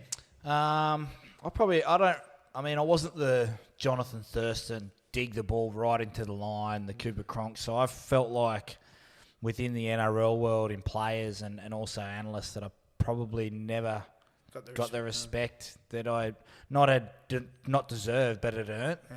Like I'd come from through a system where you earned your playing time, where you earned drinks with the boys. They brought you into that group. Otherwise, once you earn it. Yeah, once you earn it, sort of thing. So when I won those awards, winning the 5/8 of the year Proven Summons medal, that was huge for me. Yeah. But at the end of the day, I wanted to win a ring, and I never probably felt like I'd arrived until, that next off season, and we start doing it again. Well, before you guys win in 2010, the Dragons haven't won since 1979, and the old man out the back was a part of that team. So that was 30 years, now 40 years. But, that was 2010. You can sit there and talk about run me through when you think of 2010, what brings to mind? How do you feel? The feelings, your emotions? Well, 2010 started with Wayne saying, we're not going to change things. We're just going to do things better. Yeah. At the right time of the year. You didn't need to change too much. We didn't change too much. No. We still took the 2 early on in games. We still, played the left-hand side, and we'd get in video on Monday and just think, Brett Morris has scored 6 tries again. We're going, fuck, I hope if they put another player there, we're gone. That's our only move to the left-hand side. Me and Bowie, we played in that. Well, I played in a dinner suit, and Bowie just, but it was just different. And then when we got to the finals, we rested the last. There's always talk about the minor premiers. Do they rest the players? We rested some guys. But you were minor premiers again, yep. Yeah. So we rested. So I rested the last round, and I think that was smart from Wayne to just say, next week. Yeah, I need you. I need you next week. I don't need you to rack up a score against South Sydney on a Friday night. I need you next week. And that first game against Manly, the first 20 minutes we were tight, and you could feel that, and then we blew them away just with skill and just hanging in there. But again, we got the week off, and then Tigers was fucking. It was a tough one. What was Tigers 13-10 or something? 13-12 and field goal. Yeah, it was first time I'd played in front of 80,000. And we warmed up out in the ground. It was like a beehive. Yeah. Like it was just half Tigers, half Dragons. They hated each other. And probably the best thing for me was it was all about the old guys. Yeah. It's all about Benny Hornby and Dean Young. This is their last. This could be it. This is it. You don't win it this time, boys. You're never making a grand final, right? So us young boys had the pain of year before. We'd gotten over it. We'd learnt some stuff into a semi-final where it's like, fuck, no one even knows we're playing. How good's this? So we could go about our preparation the way we did. And we run out, and I usually have 3 makes at field goal before I finish my kicking routine. At the end of the warm-up? At the end of the warm-up. From any set anywhere? Straight in front, because that's where I want to set up. Because if I haven't set the field goal up properly, that's on me. Yeah. If I'm off to the side, that's on me not getting my spot in the right place. So I practice from in front, right post, left footer. Yeah. Anyway. Play the ball on the right post? Yep, right post, and just go. And I usually have 3 makes anyway. I get the first ball and I just fucking straight down the middle and it flies. And I don't remember hitting a ball better than that. Yeah. And I had a beer with my my stepdad after we won the comp, and he said, "Fucking hell, remember that Tigers warm up?" And I said, "What do you mean?" He goes, "I watched you." He goes, "You always have 3." He goes, "You nailed 1." I said, "Well, and you're done, one and done." And I'm OCD, so I'd never done that. The game starts, I make a fucking bad read on the edge. Takiri scores. and then it's like just a tussle because both sides were really tight, you know. I thought this is where you changed a bit, maybe, and maybe it's going on. But you would Harden, where early in your career, as any young player, on a big stage, you're fucking, here I'm fucking up. Like, you're right, yeah. Like, when am I, like, it can send you the other way. Yeah. That's what I felt for me in some early games. Yeah. Well, fuck. and because I was a bit like that too. If you can get at him, you can fucking rattle his cage. And I think that never changes. Yeah. But, you know, I thought you, Rob Louis actually, you certainly hardened it. I thought by that stage of your career. Well, I had to. Yeah. I was in a team that was successful and I was doing my job. So Rob Louis actually picked me up and half spear tackled me. I think either before or after that, and that, I don't know, weirdly settled me down. Yeah. So Jeremy Smith scores. And then they score. So it's 12-6 at half time. And you talk about halftime speeches, like Wayne was super chilled because they kept coming rushing up and in. Yeah. And Gaz, we got Gaz halfway through the year, and that was the final piece of this chance to win a comp. And Gaz comes to me, and I hardly got him the ball in that first half. And he played with Joey, who'd just rip a 30-metre cutout and get him the ball. Yeah. It's like, I'm not Joey champion. Fucking relax. I'm going to try it. Anyway, he just said, next time they come up and just let it go. He said, they're not going for the intercept. Yeah. It's not Ryan Girdler. Just fucking let it go. I'll get it. Yeah, I'll do the rest, you know. So we're coming out of our end, and I just fucking, like, if you watch it, if Lottie's watching the ball, he takes it and scores, and it's game over. And they'll just let it go, and then Gaz gets Jace, and we end up scoring. It's 12-all, and then accidentally Jeremy Smith knees Lottie in the back. It was one of those plays. It was a bang-bang play. You slow it down. But if it's anyone but Jeremy Smith, you're not talking that's about. Right, yeah. If it's me coming across, it's fuck, that wouldn't hurt you. Jeremy Smith was like a bit like Croc and he was one of the old war horses. That's it. Him and Bowie. And a lot of times he did things accidentally on purpose too, you know. Yeah. Well, that's the way the game is. So they had 3-minute break, and I just kept thinking, they're too far out for field goal, and I was worried that they were going to bomb because that would have put us on our own line. Yeah. Like, if that was me, I would have bombed and put them on their own line and make them go down because next time I was going down, I was shooting. I didn't care whether it was from 45, wherever. I was fucking shooting for field goal because I've always been of the mentality, especially when calling games, is you can never go early enough. Yeah. Because if I kick a field goal, the number 7 and number 6 in that side on the other side are going, fuck, can I kick it? Yeah. Can I kick it? And that's all I need them to ask themselves. And if they say yes and they do, that's great. But there's plenty to go. There's plenty that go. I might only get one chance if I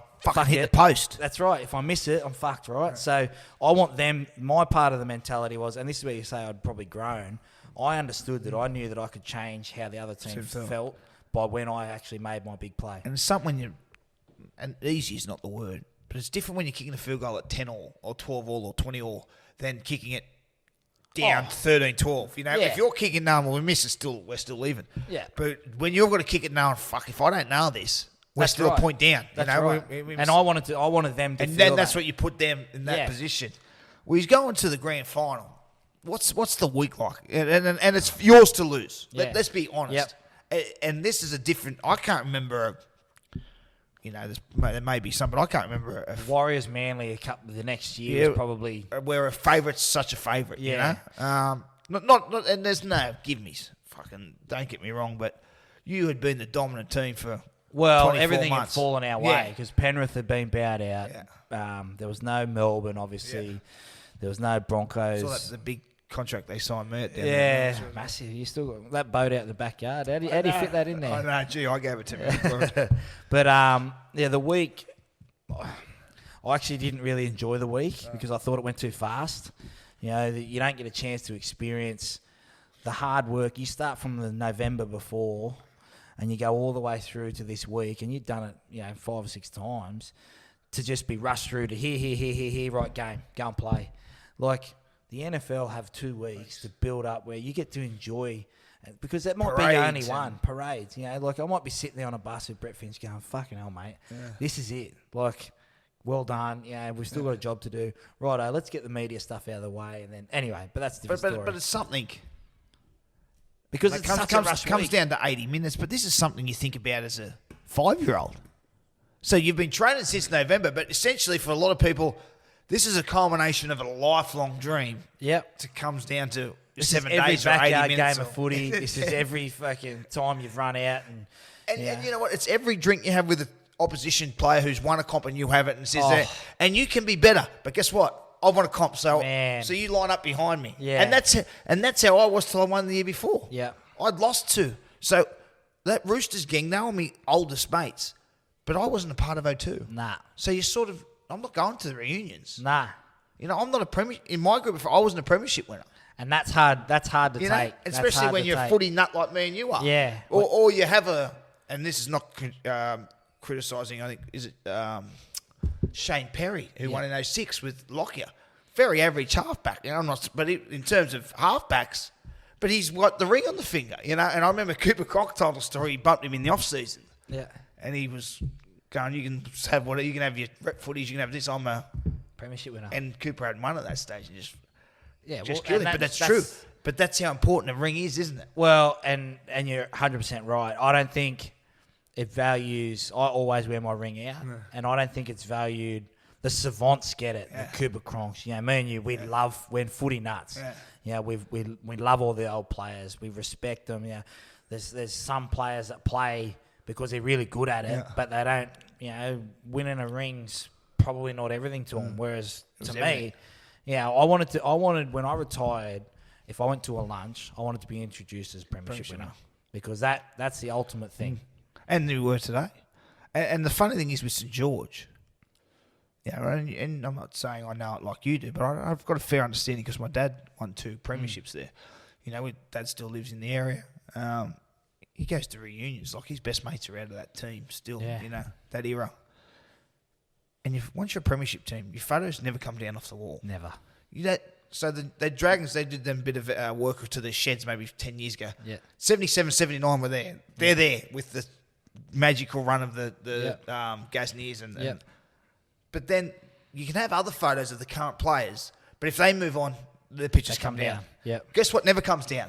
Your premiership fucking winners. Yeah, that's right. You're there forever. Yeah. You're there for 100, mate. I can come down if I live till I'm lucky to live till tomorrow the way I live. But if you live to 110, the premiership winning photos, they're on the wall. Yeah. And they don't come down. No. And they last forever. And as a footy nut, you're in the you have legacy. your photos of your current players at that time, your current cap.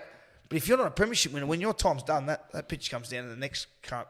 You hold weight every time you walk into a room, especially with fans and that. And at the Dragons, there's, I'm not getting angry at South fans. South are the most premiership winning club, but the Red V and hadn't won so long. Yeah, you're remembered. And the fans are as passionate as they come. / crazy, I might say, some of the Dragons. Well, and that you're 100% right. Yeah, it's eternity. It's for eternity. It's forever. Yeah, it's for forever. So that's pretty special to think back about that. Yeah, mate. Well, you're sitting there in the sheds after you to take on the Chooks. It's quite tough. It's not tired early, wasn't it? Well, we were down 8-6 at half time, and then you just blow them away. Yeah, we'd Gaz scored the first try. We had a set move, which was good. It was a little dink over the top. I actually overkicked it. Mate, that didn't happen. I overkick, I put it in the fucking stand. You overkick one, and it misses the mark by a metre. Yeah, well. I used to overkick them and put them dead. Did you ever talk about the foot on the line before the play? Was that slip rig counted offside? Yeah, so that's it. Yeah, well, no, we've never talked about it, but we haven't. I mean, our 10 years has gone past and COVID. But did you not? I mean, in the game? No, you didn't have it in the game. No. But and what I say to people is that when Braith scores, that's not a try. Exactly right. So it evens it out. Yeah, of course. Comes off my leg. And mate, they get beat by fucking... Yeah.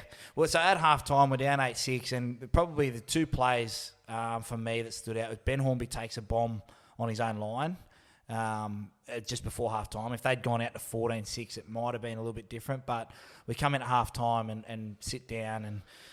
Yeah, Wayne just says, that's not the Dragons out there. That's not the team I've coached all year. And then I was sort of like, I just felt a sense of calmness. And then he says, all we need to do is win the second half. And I sort of just went to laugh as if it was a joke. Like, this is a bloke who's won more comps than anyone. No shit, Scoop. We're down 8-6. If we don't win the second half, we're fucking...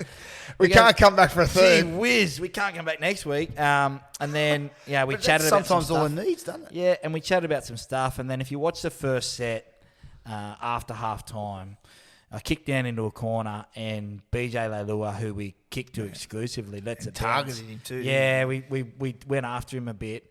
Minnie goes back to get the ball and from that kick chase line, we weren't going to get beat. It's funny and I'm not saying other positions don't, but as a half, you know early when you might be playing a bit sideways or not getting in rhythm, but you also know when you go bang, that's more us. The big boys roll forward, everyone's on the back, you're getting it, you're drilling in the corner, and it's like a sense of that's better. Sense of relief. That's better. Yeah. As a half, you feel we've just... And that's what I felt. We kicked into the corner, it bounced down, our kick chases on, and I just remember going, I feel like this is our time now. And then, they didn't come into our half for the whole second half. They never looked like it. Nah. They win the game. I remember Albert and Dean Young cracking it on the field. You've seen how much it meant to them.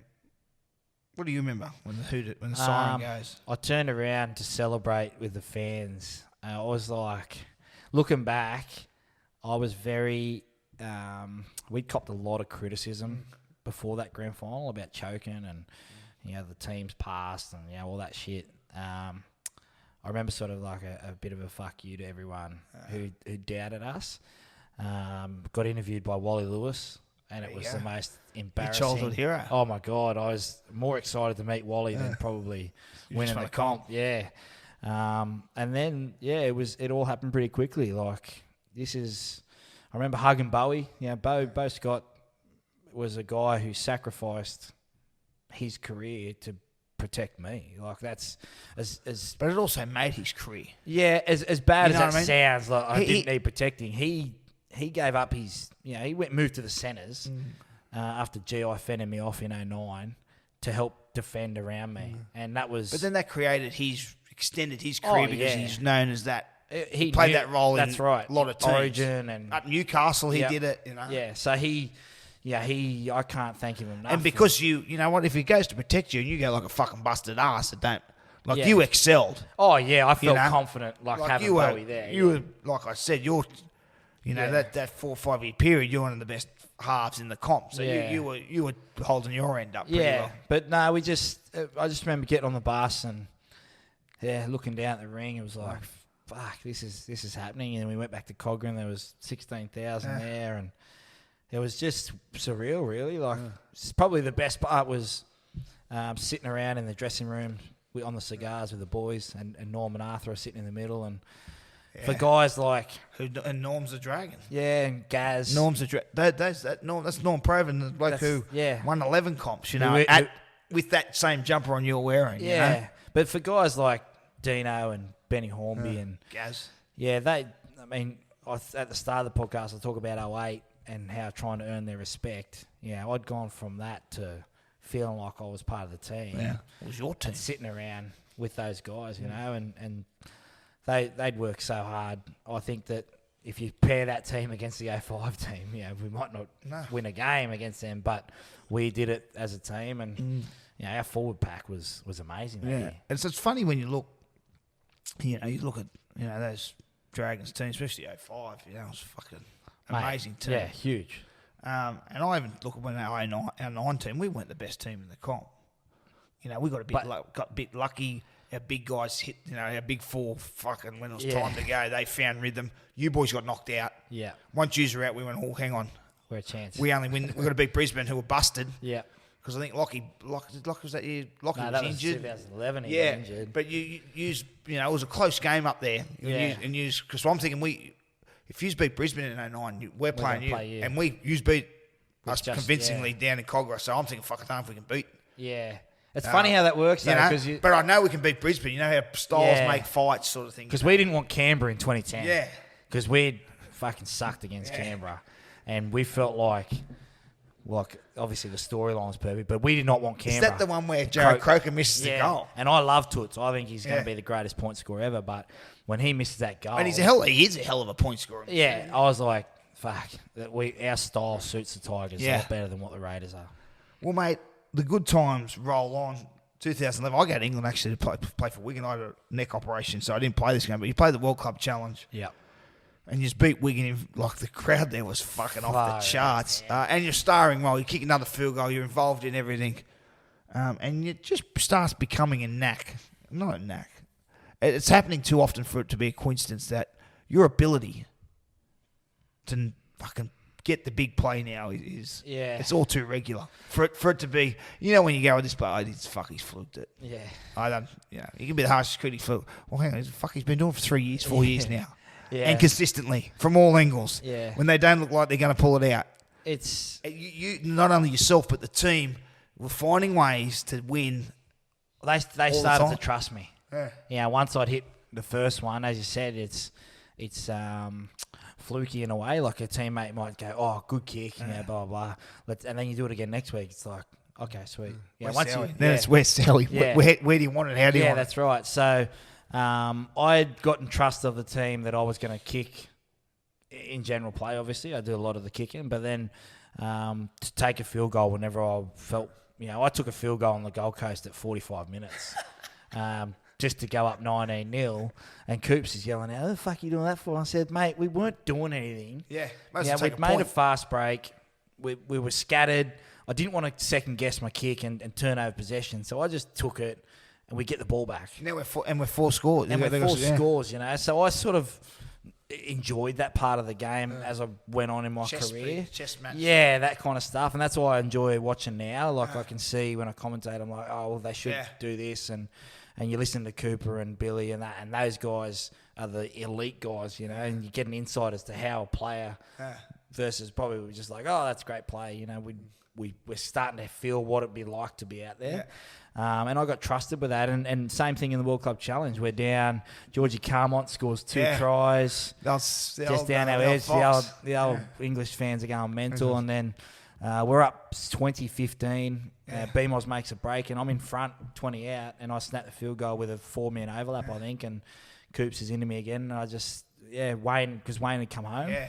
He rang me after the game and said, why'd you take it? I said, well, we go out to 6. Like, we can't be beat from 6. We can be tied, but we can't be beat from 6. And then exactly. And you blokes were a pretty good defensive team. Well, I'd back our defence. Like, Georgie Carmont scored off a kick and a couple of plays where we were like, it's like, Jesus, that was because we didn't go over there. Teams go over there a week before, we just 8 days, so we were in and out. Yeah. We just didn't want to hang around. So, but I hung around there for 2 years.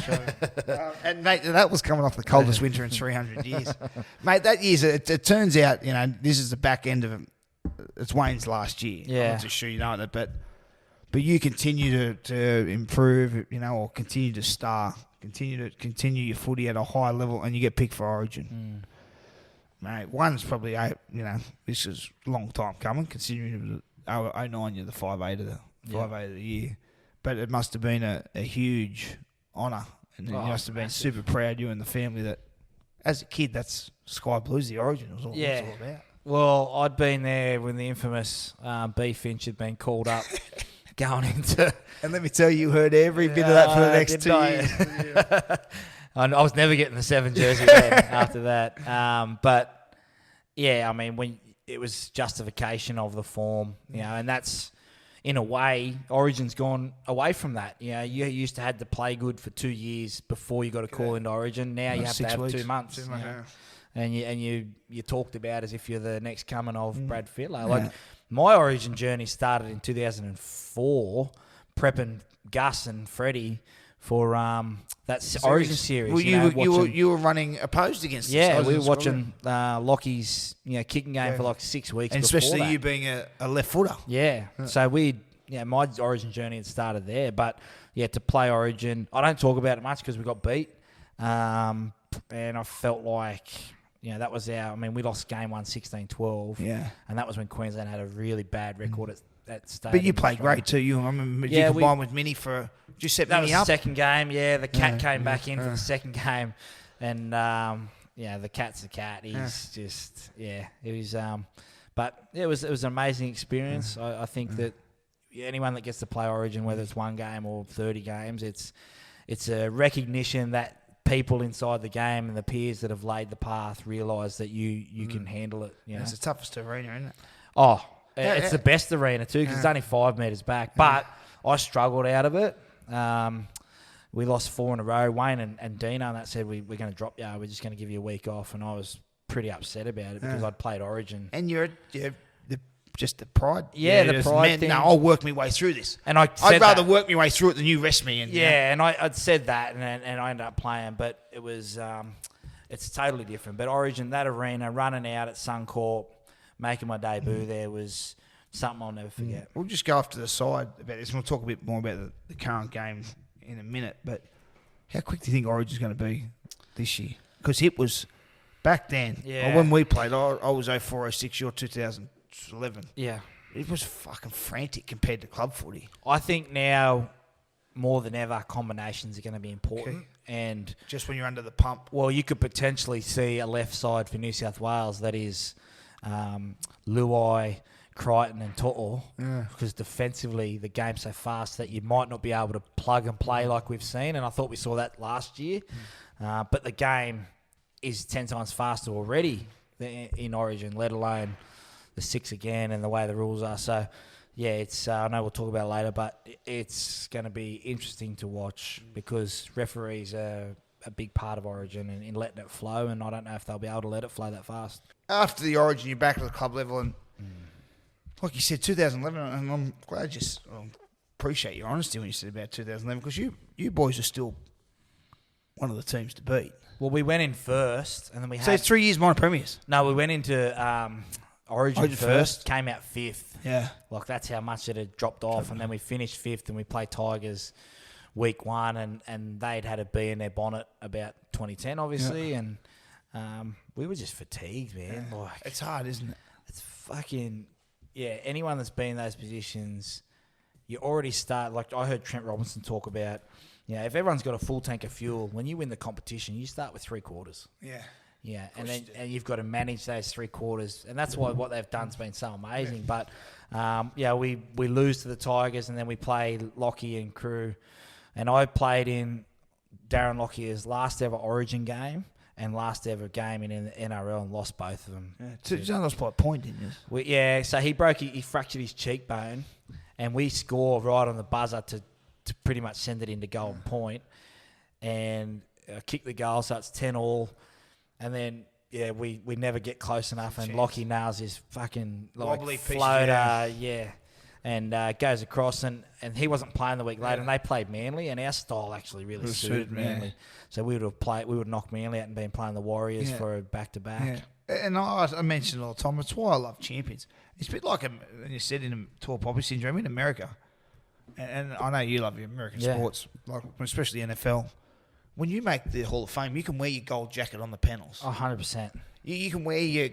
Yep. You wear your Super Bowl rings. Imagine me rocking up, if I ever got a gig in media again, with me New South Wales jacket on and like a ring. Imagine you get a kick out of the studio. But why should you, though? But why should you? I mean, you've worked your whole life for that moment. That's what I love about the Americans. They praise their champions. They celebrate it. And you spoke about half the tank. That's what I'm saying in sport, and why I love the great players in sport and the great teams in sport.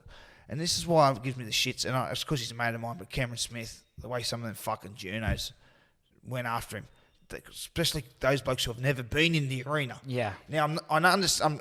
You don't need to be in the arena to have an opinion, but fucking goddamn respect the blokes who do step into the arena. Yeah. And like you said, yous have won the comp. Yous are starting with less petrol the next year. Yeah. And counting that is, you've been to the top of the mountain, so you know what the view's like. Yeah. You know it's at the top, and it's a lot harder to go up to the top of the mountain. You got to sacrifice it all over again when you know. Well, I know what the view's like. Yeah. When you haven't, you want to fight tooth and nail, and you're willing to sacrifice everything to get there. Yeah. So they're the extra challenges you get, and people don't understand how hard it is to defend a comp. Well, one thing about my life in the media right now is, and I try and explain it to some of the players, and I want that media player group to really closen up, right? If a footy player does something bad, every footy player is not bad. Yeah. If a media person does something bad, not everyone in the media is bad, right? But the thing about Cameron Smith is that shits me with everyone is, for the real footy savants, what an amazing person to not only have played all the games and all the awards, take that away, but to sit down and watch and know what to look for, and to watch him pull apart a game and dissect it and whatever just while he's on the run is one of the most pleasurable viewing things you'll ever do as a footballing fanatic, right? He gets so much hate. I don't even understand why. He's good. But Michael Jordan didn't play for everyone else's team, and everyone loves Michael Jordan, right? So I don't get the whole hate, but it's the Australian society of, he's a dickhead, He's not. He's I've never played with him. I've met him once on an interview. Terrific bloke. But watching him play, we're going to be sad in 2 years' time when there's no other Cameron Smith. Exactly right. And you sit back and like I sit just with Cameron's. We're all making an earn off this game. Yeah, we made it as players. We make it in the media now. I'm doing podcast interviewing players. There's a lot of journalists making an earn off Fox Sports because of 24-hour channel. That was great. Now this is a bloke. The game we're making all a living off is the greatest at it that's possibly ever lived. Yeah. And we want to sit here and bag him. What for? Because we don't like him. Yeah. Not because he's fucking drunk drive. Nah. Not because he's abused someone. Not because he's assaulted anyone. Because we don't like him. Yeah. Because he's not a good bloke in my eyes. But he's the best at this game that we're all that hard to take. And it's hard to take. But it goes back, and me and you copped it at times where you go, mate, hang on. You don't know. You don't know me at all. You know? At all. Like, certain things you might not have, but you don't know me, so don't personally attack. And you've had to do it as much as I had because I know a lot of people loved us, especially opposition fans. Well, Fitzy actually told me years ago that rugby league is 1% of your week, right? So everyone sees the 1%. Yeah.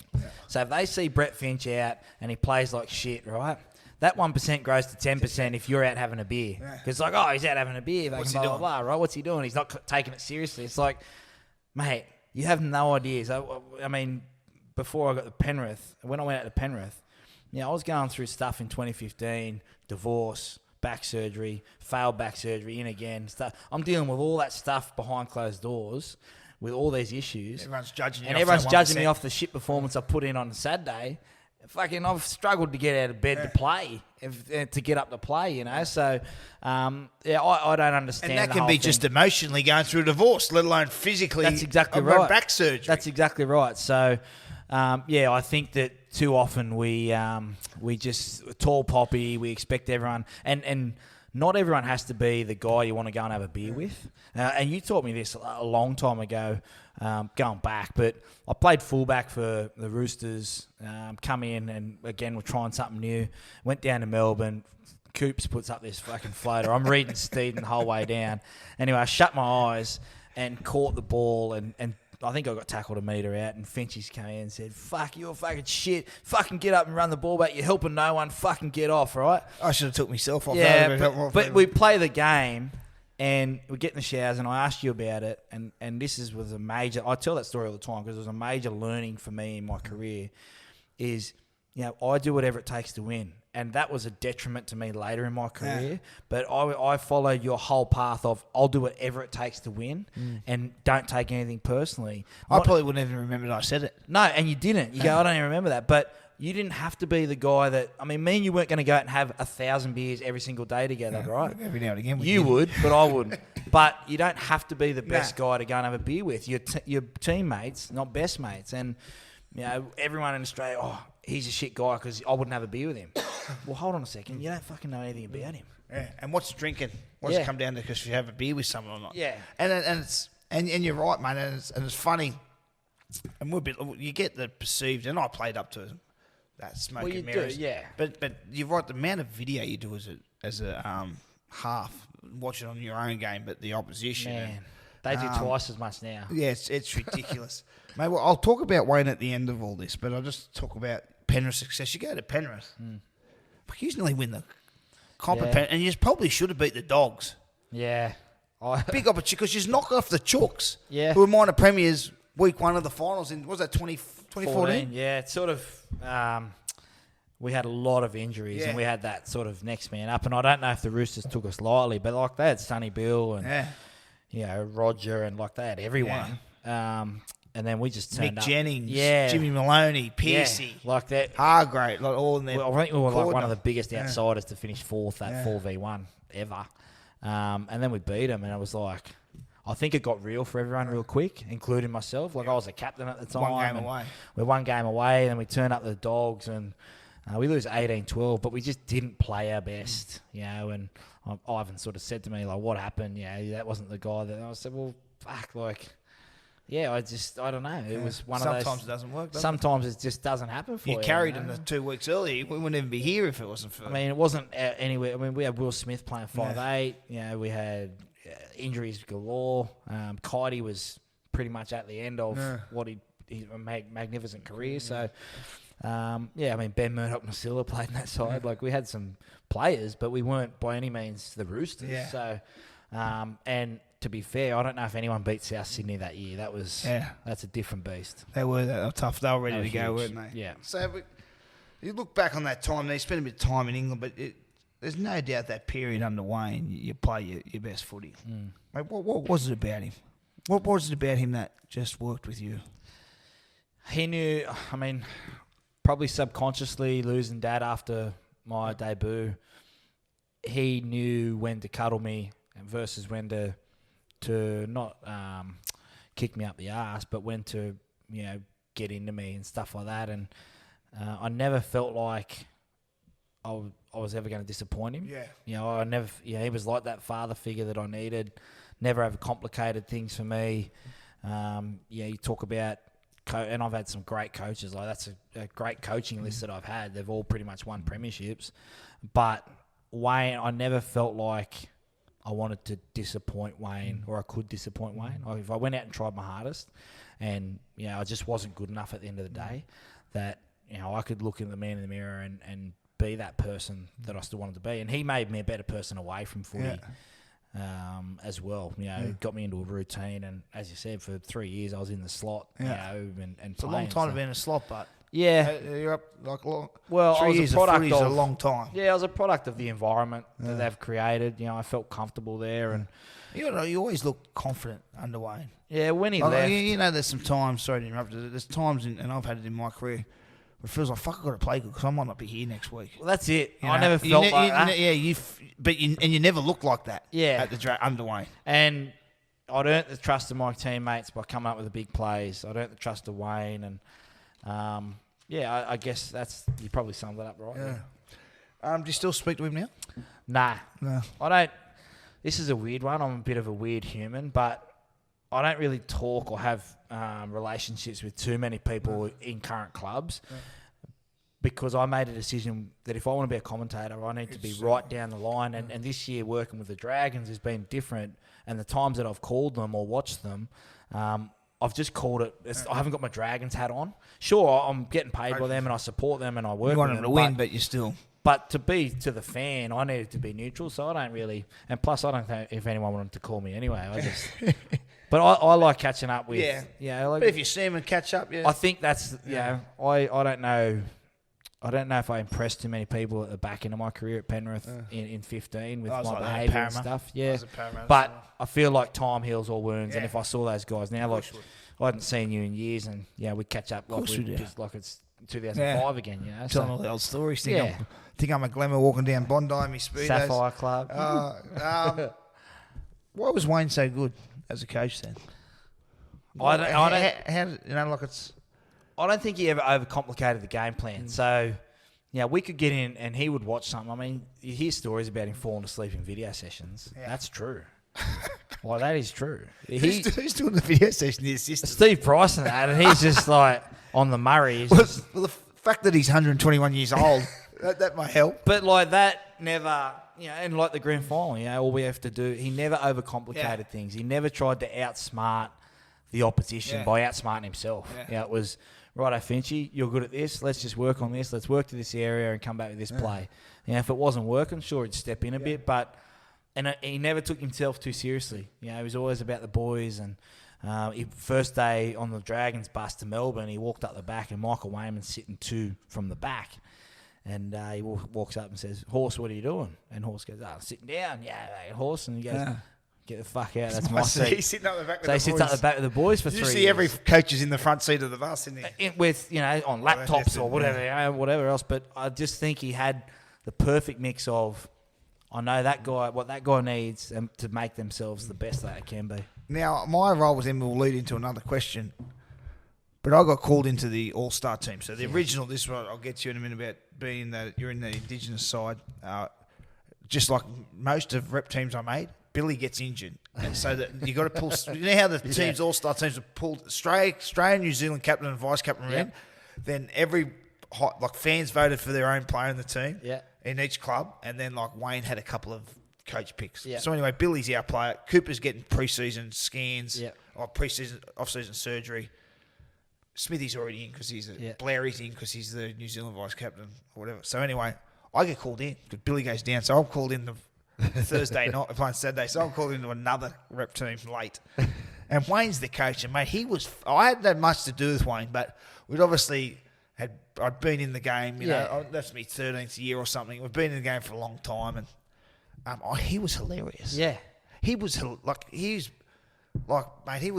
had me in stitches. I rock up pissed the next morning after the game. Yeah. And I go to his room because I'm blind. And he's not a drinker. I've got like 4 vodka Red Bulls for on me tray. I get delivered to him. I knock on his room. He's sitting he's dressing gown, and I just come and sit next to him, and I'm sitting on the balcony smoking and drinking. He sat there at like 6 in the morning. Yeah.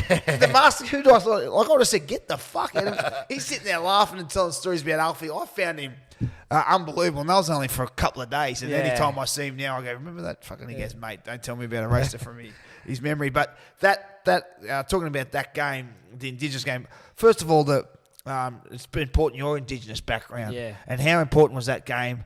Not only for you, just to be a part of, you know. Yeah, Dad was Indigenous, so I come from his side. But getting called, me and Birdie were probably the whitest Aboriginals in the team. We went in and we did a lot of stuff about learning about where other people would come from. And I remember with JT that week, so I was pretty excited. Yeah. Well, that's a lesson in footy anyway. Yeah, I think Wayne had hooked it up with King because he was the coach. So, I was. I got pissed the first night. I was pretty nervous. I got pissed the first night and fell asleep nude on JT's bed. And he walked in and he's like, hey, bro, what the fuck are you doing?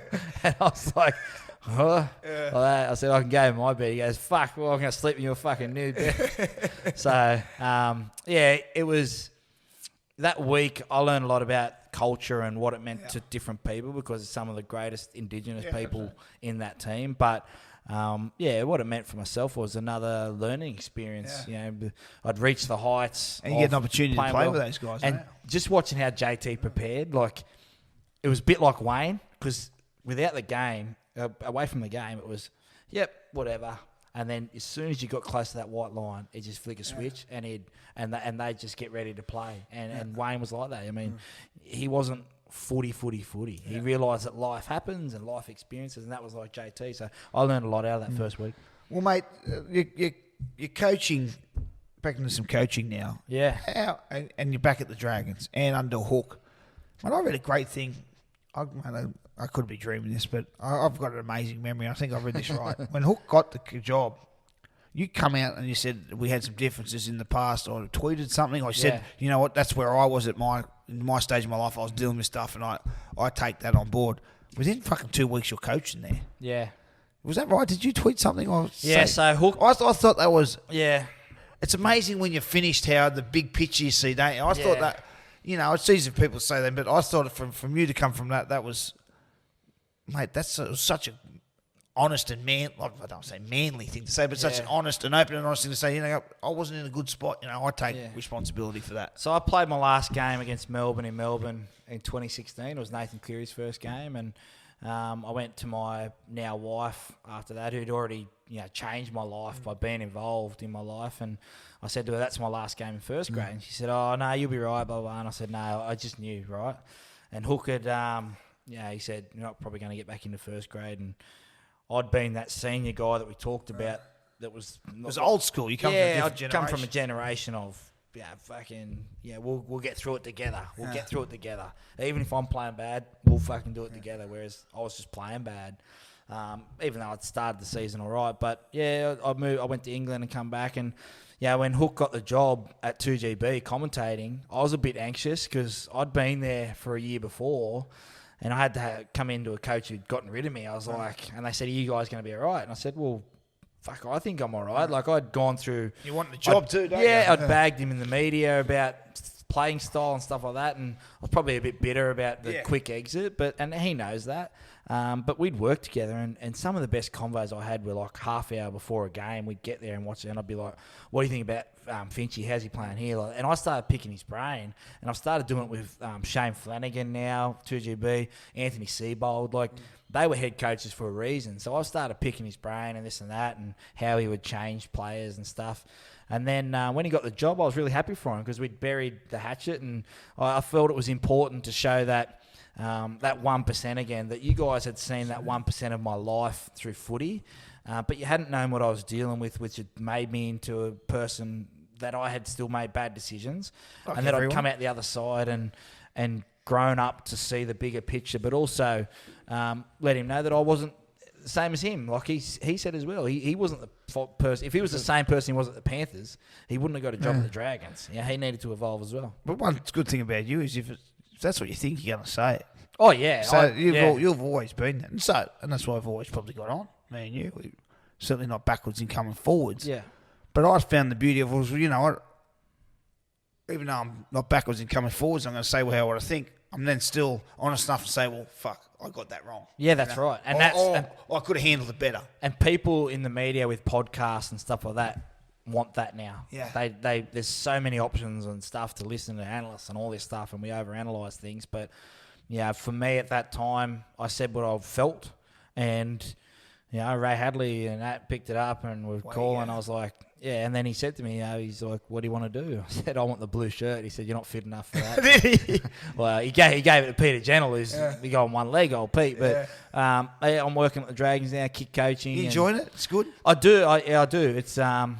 It's game management stuff. So it's not just, hey, Corey, kick the ball this way. It's why are we kicking it that way? When? How? And I think that's where the game is at the moment. Well, and mate, I want one thing. It's never just kicking game. Nah. And this is where I could kick. Yeah. But the beauty of you, you're a better kicker. You're always naturally a great kicker. Not always about left footers. He's always they just get it sweetly. Yeah, you do. But one thing about you is you're always in the right position. Yeah. And probably to my detriment, I thought I could do that kick, which is at the 10%. Yeah. Put the ball in the air. It's the higher percentage play. Yeah. It was a bit like I'll try and sting the ball. That I always thought I could do something that the odds would tell me it shouldn't be. Yeah. Your ability to, on any part of the field, well, this is the high percentage kick, or positioning yourself that your final tackle's on the scrum line on the right side, so your left foot's on the outside. Yeah. Like, I'd just fuck it up and get my foot on the, so there's pressure on these. So there's a hell of a lot more than just kicking. Your ability to pick the right kick, know the right kick, finish your sets in the right place, not only for your kick but the tackle before, so you can put your right kick in. And I think that's what the Dragons guys, you have to ask them, but I think that's what they're enjoying, is that different voice of what, how, why, when we do things. And it's a lot harder than just finish there, isn't it? And the good teams, Cooper, I'll talk about modern day halfbacks, but like Nathan Cleary, there's different kinds of kicks. There's the changeover possession kick where we're in a heavy cycle. We need to just kick it down and get yards. There's all right, we're on the front foot here. How do we invest? The game at the moment is all about investing. If you put your money into the bank, you don't pull it straight back out the next day. No.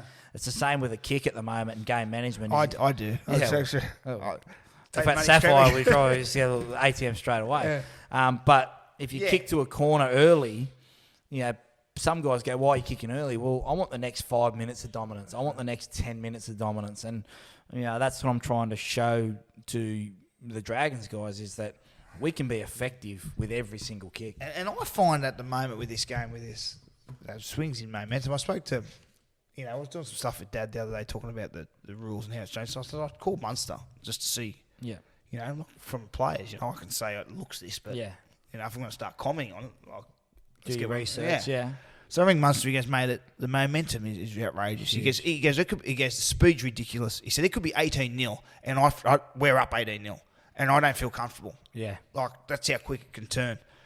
And it seems to me that, especially with kicking, momentum is the only way you can lose momentum a lot of times is if it's a mistake from you. Yep.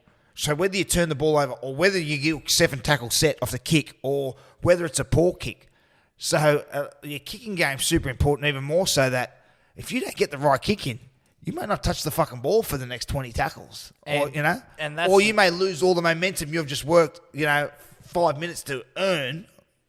That's what the good teams understand that. I watched teams over the weekend. I won't say who they are, but there's a lot of it's the last fuck. I better get in and kick the ball.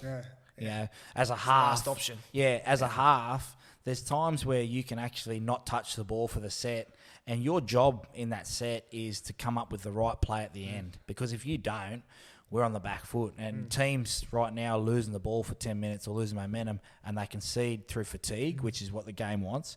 12 points. And if you don't have the momentum to try and get back or the steel to, go through adversity and go, fuck, well, we're up against it here, boys. Which a lot of them don't. They don't. And that's the gap. It's not talent-wise. It's the gap of decision makers, of being elite decision makers, the guys that are still learning their craft, and some of the senior guys aren't doing that. And you combine that with not competing, and then the fringe guys not playing reserve grade last year, and then no development of juniors. That's where the gap's at. Not because there's not enough talent, just because the top end guys, Penrith have done it right, but Penrith haven't won a comp for 18 years. They say the 5-year plan. Well, the 5-year plan helped get this to where it is now. Every club has a 5-year plan. We're not stupid enough to not do that. I played for 4 clubs in 5 years. Yeah, that's right. So, but that's what I mean. The gap, I'm not concerned about it. I just think it goes in waves, and it's probably accentuated by we had, fucking blowouts. 4 teams, blowouts, but we also had 4 teams that are in the slot and ready to win a chip. Now, you made I'm not saying make a living out of it, but it was a fucking huge skill of yours, where it wasn't so much just for me, you from this example, when you said you don't have to touch the ball a whole set, but it's what you do on that last tackle. Mate, you made a living of turning shit sets into fucking good sets. I made a living I'm not living, but there's periods where you could have a great fucking set and you can turn it into a shit set with a fucking awful kick. But that's how important, 100%. And they're more so now. Like, mate, you made a living. I shouldn't say a living because I don't want to say your game was made up of a lot of things. But the amount of times I played you and would fucking have you nailed to the cross coming out of your own end, and you just whip that big fucking left leg of yours into the fuck corner, and you turn around, the ball's on your try line, what the fuck? That's 65 metres. How did it get there? We were all over it. Yeah, and that's young halves. Everyone wants their young half to be Nathan Cleary or Sam Walker now, and I know you've seen Sam on the weekend, but they don't think about the game like that. And I didn't think about the game like that at that age, and neither did you. But now we sit back, and now I can teach kids. And you talk about the percentage. I always say, if I can kick the ball 5 metres and make it a great kick, and you kick the ball 10 metres and it's only not a great kick, why would I kick it 10 metres? Yeah. It just doesn't make sense to me. It's so it's simple, but it's play your percentages, play your strengths, and I think. Corey and Ben have relished the opportunity to have someone who was good at that, challenge them and explain to them why we're doing it. And mate, look, and this could be you, could be the Midas touch, but they've been better this year than they have for fucking 2 years. Maybe don't jinx us. Yeah, but they've been good, mate. Well, they? I think Anthony, there's been improvement. Yeah, Anthony without a doubt. And the staff there have got him super fit. I think it's the first time they've been fit in a couple of seasons. Contract year for Normie, so that always helps. Normie's up and about. Everyone. Yeah, he's up and about. But they haven't played great. They've played good, and they've scrapped really well and played for each other. And I think that's bruise of a little bit of embarrassment from the Charity Shield and realising everyone's tipped you to come last, so you got that chip on your shoulder. But they're playing for each other, and I think that they've taught some lessons to some of the other teams that don't have the Munsters and the Pappenhausens and all that. Let's just let it hang and see what happens. Yeah, and mate, that's what like these Munsters, like the Pappenhausens was third choice. He's fought his way there. Yeah. And when you said scrapped, you can't make a team scrappy, or you can't, in terms of scrappy like a fighters, you can always make a team more polished in their skill. 100%. So that's what you want. I want to see the fight. So I don't mind seeing a scrappy 20-18 win, because I can always get our skill better. We can always get our skill better or execute better. If you don't have that fight in your DNA as a team, you're fucking wasting your time. You look at Parramatta, they've started 4-0, and apart from the Melbourne game, they haven't played the way that they would like to play in attack, but they've scrapped and scraped and gotten themselves into wins. So, when you're trying to be an elite team, and I'm saying, Penrith, Roosters, Souths, like that top 4, they know what their identity is. They know and what it's been proven. 10 out of 10 is, and it's proven. When you're trying to bust your way in, you've got to find ways to win, and that's what we're doing. Does your commentating work? You work in the media. Is that helping you find with your coaches? Because you're watching it. You're watching it just in media in general, just for your work to cover it. Does that help you then with, because you're watching so much footy, or you're seeing so many other halves do stuff? You have different ways of going. Well, this bloke does this good. I probably wouldn't do it that way for this bloke, or I like what he does. Yeah, you know? I think taking bits and pieces like from yourself, everyone. we see the game like a million times clearer and cleaner now than what we would playing, because we're always jumping from one team to another. Whereas I can sit down and watch a game and get a sense of their style, and then you listen to how it's broken down by Joey and Cooper. And I love listening to Billy Slater. I think he's the best analyst in the game.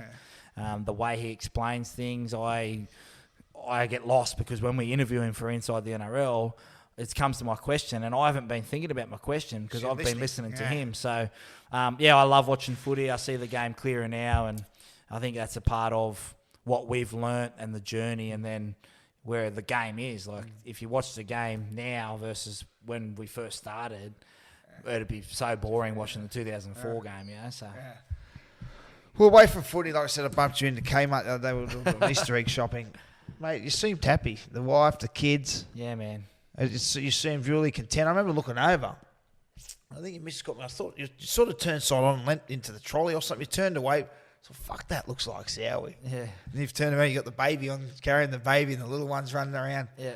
Mate, you looked happy. How it just looks like you're in a good spot. Yeah, I've said this before, like, if I had met Maddie and had the life I had now and never played rugby league, I'd be just as happy. Yeah. Because, it's a great journey, rugby league, and I'm grateful for the time and friends that I made. But the last 5 years being with Maddie and being married and kids and that, like, it's fucking, it's just the the best, man. It's your world. When you thought the result of a football game was the be all and end all, for a long time, you thought this is everything.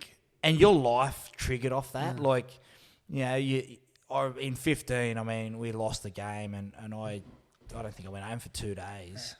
And I felt like, why am I dictating my results off my life?